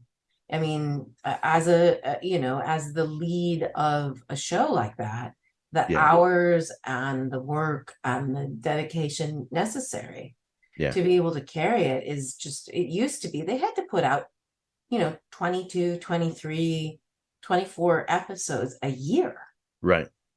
And this is an hour show. People used to not, I mean, people don't do that anymore. We can have a discussion sometime about how the show Lost changed paradigm for everyone. Yeah.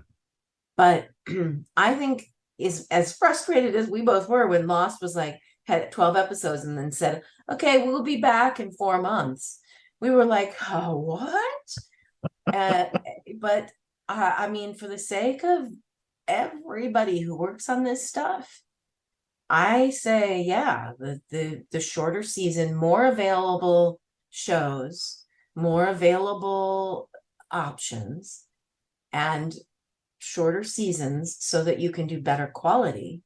So you don't have to have, filler shows and clip shows and all that stuff. That's exactly right. Yeah. Because that was what happened with every show that was on. Because there were only 3 networks, right? Plus PBS. Right. Yeah. And every show that was on had to fill a heck of a lot of prime time. There couldn't be a lot of variation. And, so anyway, but she seemed to have affection for him. Well, he did, and he did fight for her. Like the network didn't want her. They wanted a big name. And he's like, no, she's the one. Yeah. Yeah. So, I mean, I think, like everything, it's complicated.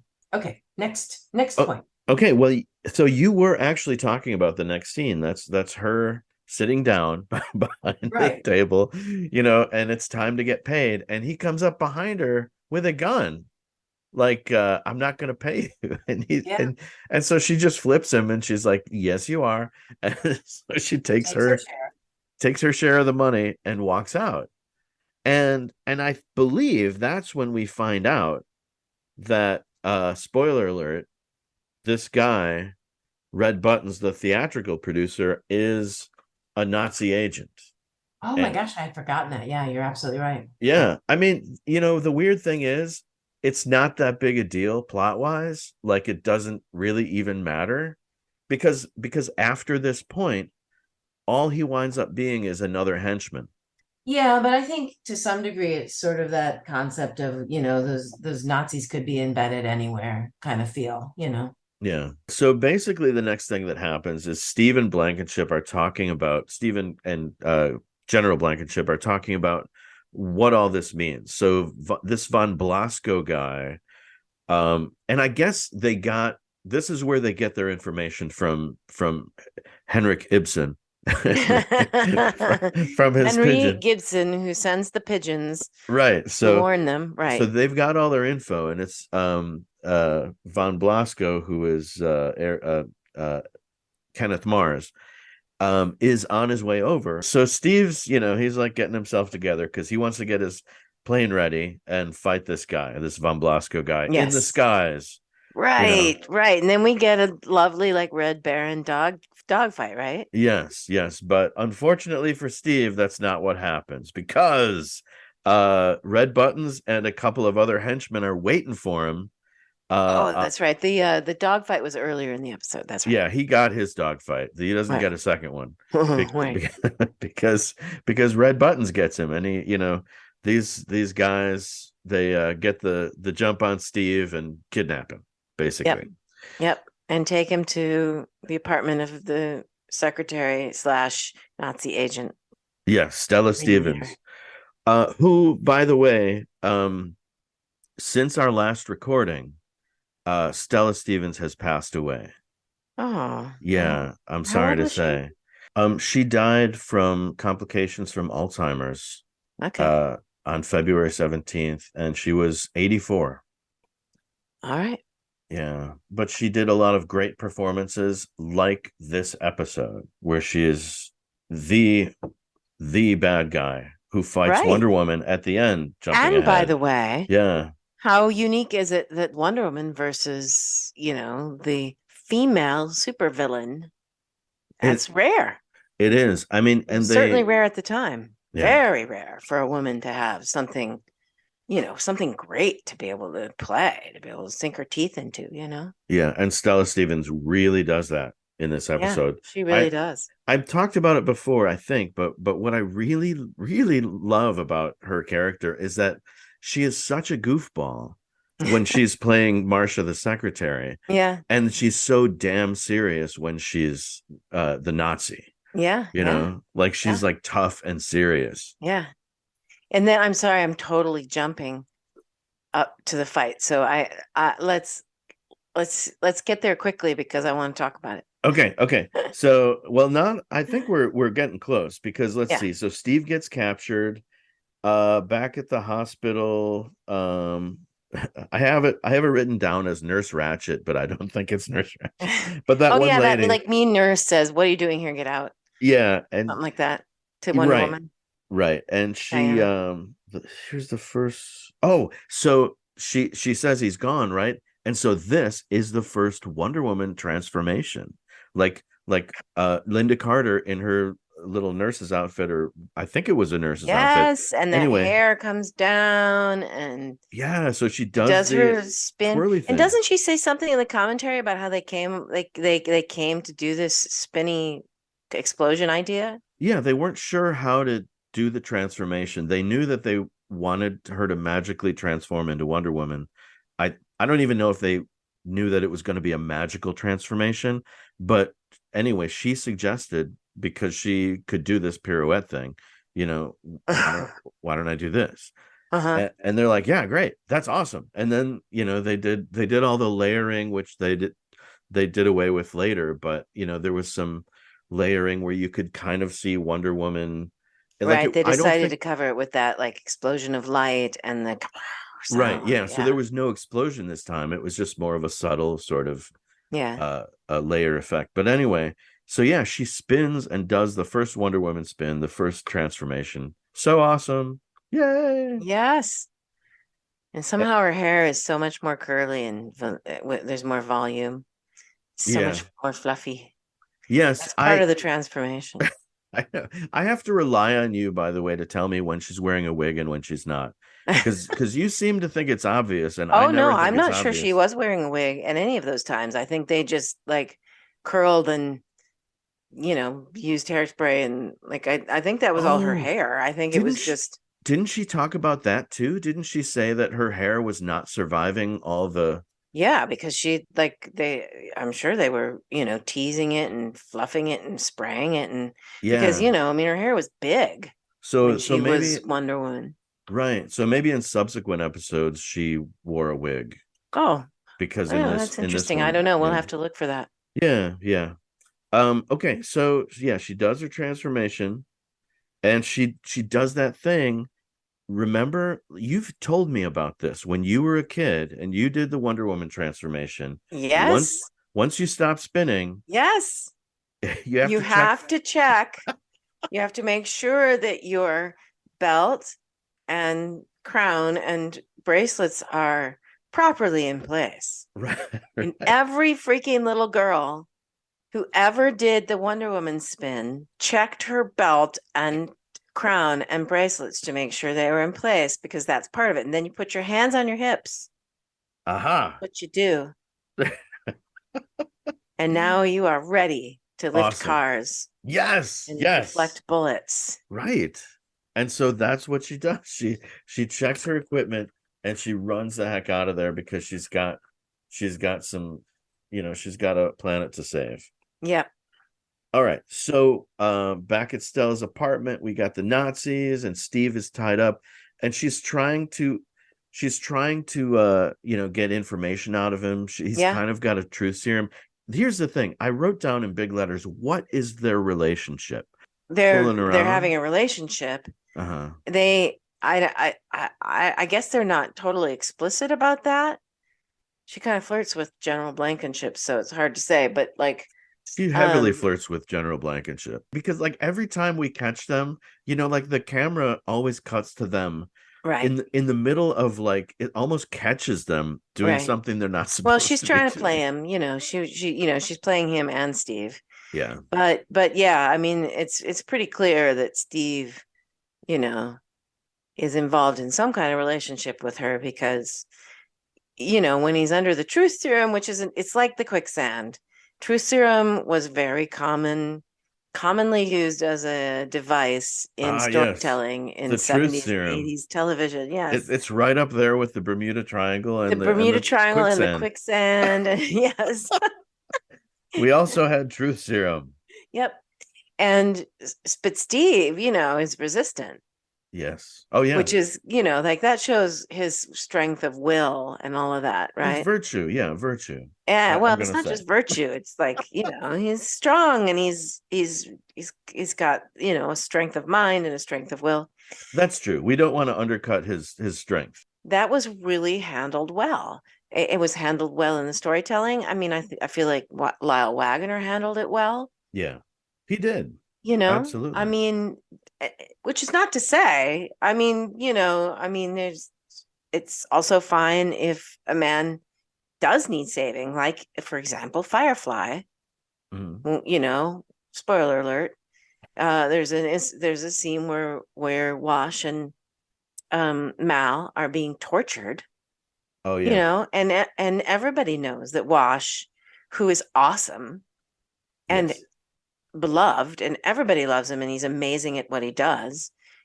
He's not a soldier, he doesn't have the fortitude Right. to be tortured and to not break. Yeah.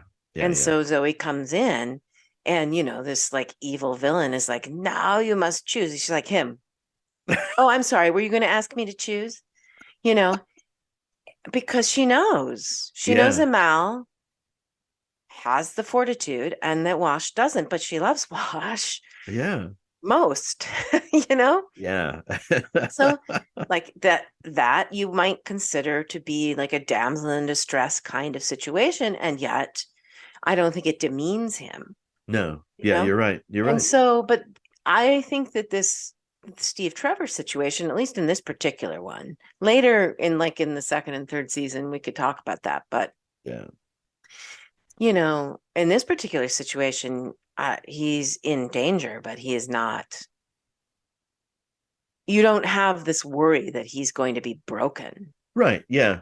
Yeah. Clearly, I mean, it took three guys to take him down, and Right. weren't really fighting fair either.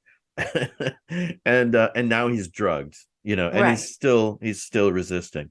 Right. And the All right. only thing that gets through to him is what he thinks is his girlfriend. Yeah. Yeah.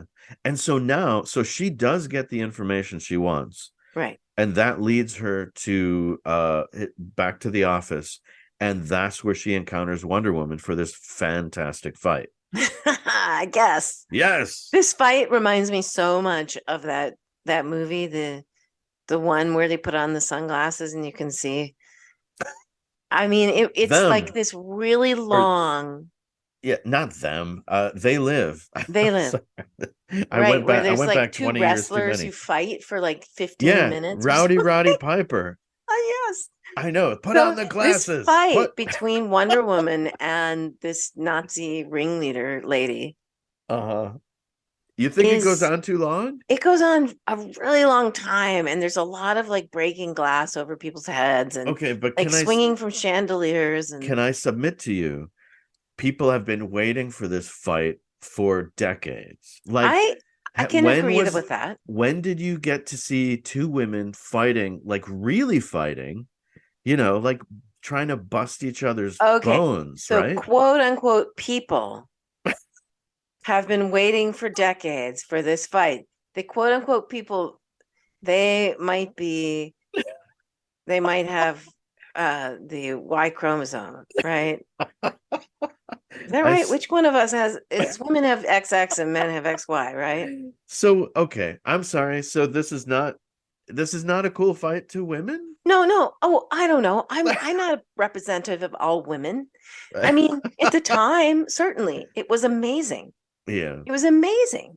And nobody rips off anybody else's clothes exactly. that's true. But But there's a little bit, of course, like with any quote unquote cat fight, there's a little bit of the quality of that to it, right? right. But you think it goes on a little too I long. mean, just for me, like, it's, I think it's a kind of goofy and campy, Yeah. and this Crawford guy was talking about how awesome this fight is.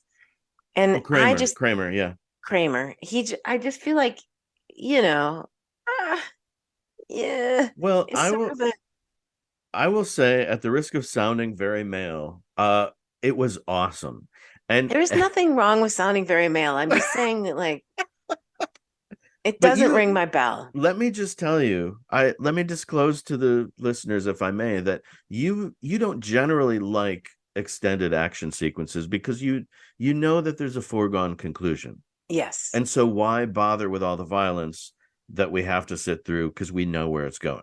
Well, that is true that I have a tendency with fight scenes. Now, I will happily agree that a fight scene that has actual stakes where you don't know what's going to happen, really well done fight scenes. Uh-huh. I can be engaged by that. But it is true that But Stella Stevens never had a chance no. against And Wonder Woman. but I again, like, I will say, as a young girl watching this, I was so much more empowered by her lifting the car Mhm. or, defeating Red Buttons or picking up Steve and carrying him to safety or, any number of things than I was inspired by her and Stella Stevens having a fight. Yeah. Okay. Fair enough.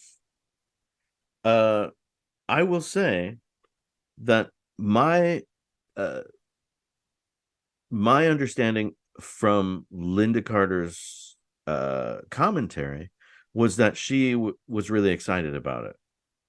It Yeah. seems like she thought it was cool. She thought it was a great opportunity, both Yeah. for her and for the stunt people. Yeah. You know, because Yeah. And I think to some degree she was very young. yeah, And maybe I feel like there was a little bit of exploitation of both of them mm-hmm. in that fight. I'm sorry to be a downer, but I'm just saying that, like, uh, it was a little bit it of a was a cat cat fight. fight. Yeah, Yeah, it was a I cat fight. well, I would say that, except like you said, there was glass breaking. I mean, there was like real mayhem going Well, on. there's real mayhem in a cat fight.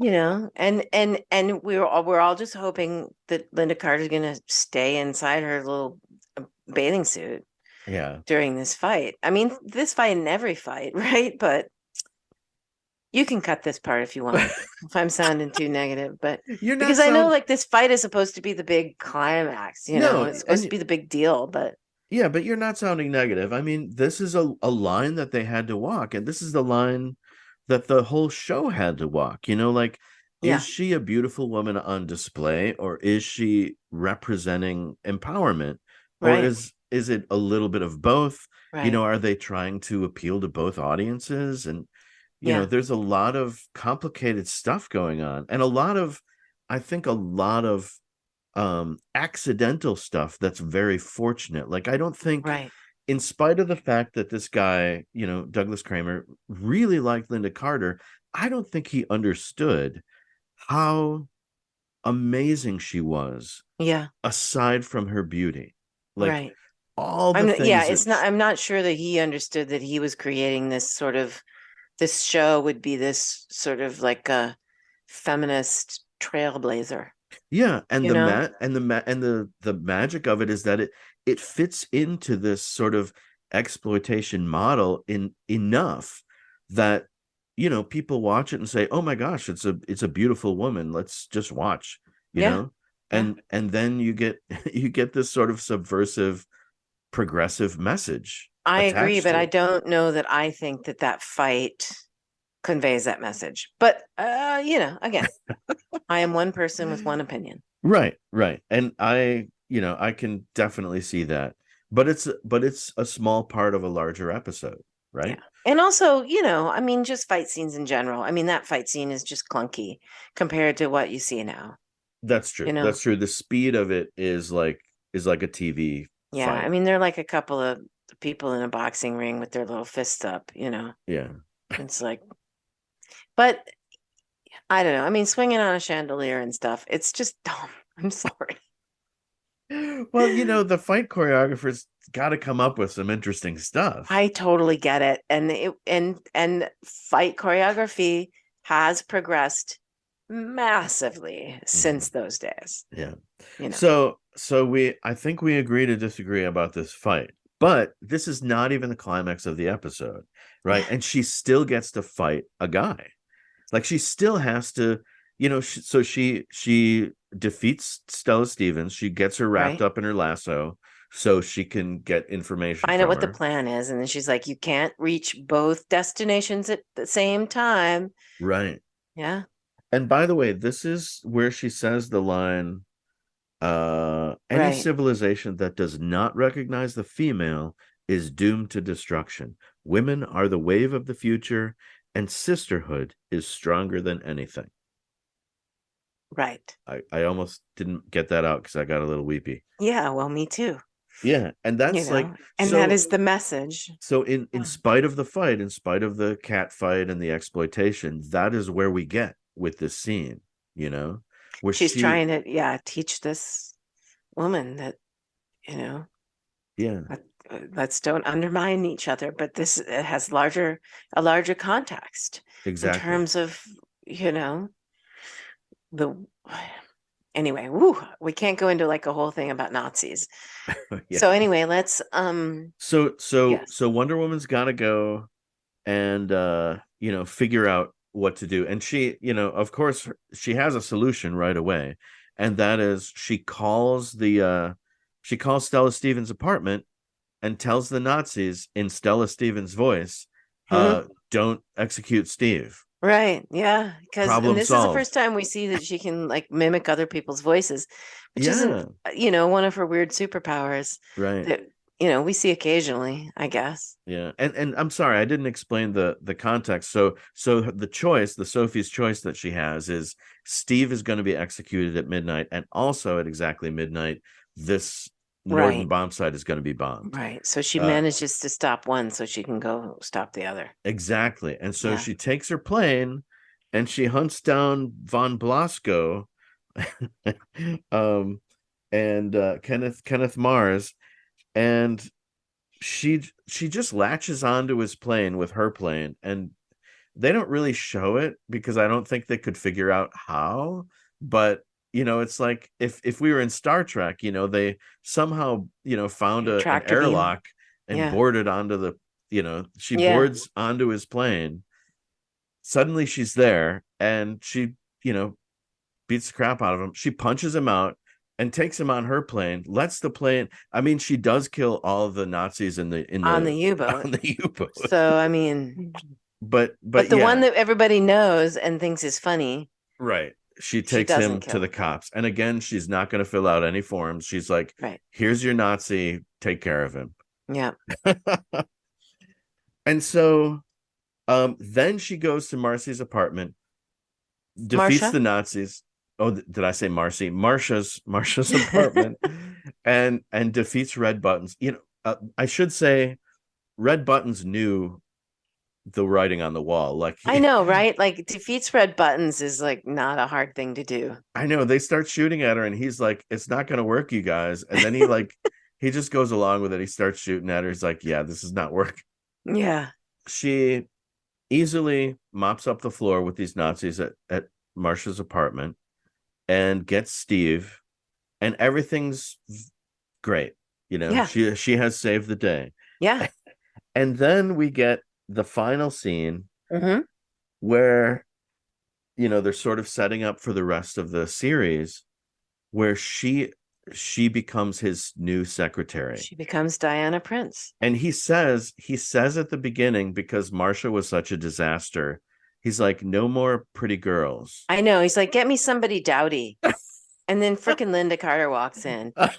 I mean, at the very least, they had the decency to make her glasses have like they had a shading on them like sunglasses. Yeah. Like try and hide those baby blues. Yeah. Right. So at the very least, and they covered 1/3 of her face. Right. They were huge. They're giant, and they were dark. Yeah. And she had her hair up in a bun and she was wearing a uniform. But there is no man of the men who notice women, and even of the men who don't notice women.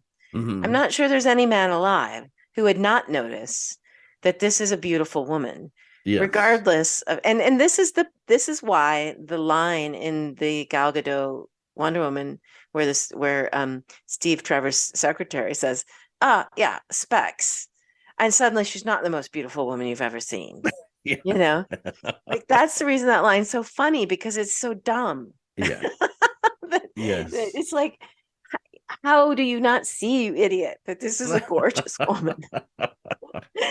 But anyway, it works. I think the shading of the glasses actually was the important step. Yeah. Is that weird? It helps, but I feel like it really made a difference. It helps the illusion of it a little bit. Yes, slightly. Yes. I will say, if I may have a side tangent while while our clock is running down. It's okay. I was reading a Superman comic book as a child, and they addressed this for Superman. Oh, cool. Because apparently what he did was he wanted to be able to shoot his lasers, his heat vision through his glasses, and so he used some of the wreckage of the Kryptonian rocket that sent him there. Yeah. And so he cut some of that glass into glasses, and that way he could shoot his heat ray vision through it. But the side effect that he wasn't aware of was that because it was Kryptonian glass, it would project his desire to look different to people. And so Well, that is a stretch, but at least they attempted they to try, explain it. yeah, And thank goodness for that. Because again, it's like, how do you think this is a little nebbishy guy right. when he's like clearly Christopher Reeve. Christopher Reeve, right? Exactly. Or Maybe, clearly Henry Cavill. yeah, I mean, yeah. phew. So maybe, yeah. Let's pause a moment and Just think about have a Henry moment for Cavill. Henry Cavill. So maybe these are Amazonian glasses that Hey, I like it. project her desire for people to They think never that she's explained that, but I will go with that, and I will say I think that's a really like at least it gives an explanation. all right. So in the 5 minutes that we have left, according to Zoom, Yes. so that's the episode. Yeah. Normally at this juncture, I will ask you about your cosplay, but we've already talked about it. We Well, talked about your okay. Talked about when I was a kid and I dressed up as Wonder Woman yeah, but the and the about those real awful those plastic terrible masks. costumes. But the real question is, what is it? And not that we haven't covered it already, but what is it specifically about Lynda Carter's Wonder Woman that inspires you? Well, It's a big question. yeah. I mean, I think I love the magic of it all. You know, I love the Greek mythology. I love the idea that she's an Amazon. I love that she is strong. I think that, you know, women in general, I'm not going to say every woman, but women in general feel they need to protect themselves um in all kinds of ways from all kinds of dangers. And this idea that one could be strong like that, powerful like that, and be capable of protecting yourself is very appealing. Um, I think, like we have talked about, Lynda Carter is she was an incredible, like she was destined. She was destined to be Wonder Woman. Not only does she look the part, but she's got that combination of strength and sweetness about her. She's got an innocence and yet a power. And clearly it resonated. I think, you know, the show lasted 3 seasons, and there are reasons why it didn't go longer, you know, but it has endured, you know, it really has. Like Star Trek. Star Trek lasted 3 seasons and it has also endured, you know? And so I feel like she was the formula. She was the reason. And then there was something about her, and there's something about the character, no matter what context they put her into. And she really inspired a lot of people. That's it. Is there anything else you want to say? Because I think that's a great ending, and I'll probably cut it off right after you say that last thing and then go into my pre-recorded whatever. But is there anything else you want to say? I think it says we have 2 minutes. But that was fantastic, by the way. Yeah, I just don't. I want to get cred for my, you know, Halloween costume when I was 8. Absolutely. We have that conversation already on tape, as they say. And how I wished that I could have had like if I wished that I knew like that I had cosplay or like the cool costumes that kids can get now. The costumes were horrendous. They were dumb. Yeah, they were dumb. Otherwise, I might have cosplayed it more. I saw this little girl. I saw this little girl in the parking lot at Costco who had gotten a Wonder Woman costume at Costco. And clearly they put it on before she even got in the car out in the parking lot. And she looked adorable. So cute. And the costume was cute. Like, I'm like, I want that costume, you know? And she was just so cute. And I just watched her mom taking some pictures of her. I think I said something like, you know, what a great costume, or what a great, you know, I don't remember, what a great outfit, something like that. Wow. And it was, I mean, for heaven's sakes, this has been 50 years ago. Yeah. I mean, more than that. Yeah. Wonder Woman was invented in the 40s. Yeah. And there's still little girls in parking lots at Costco dressing up.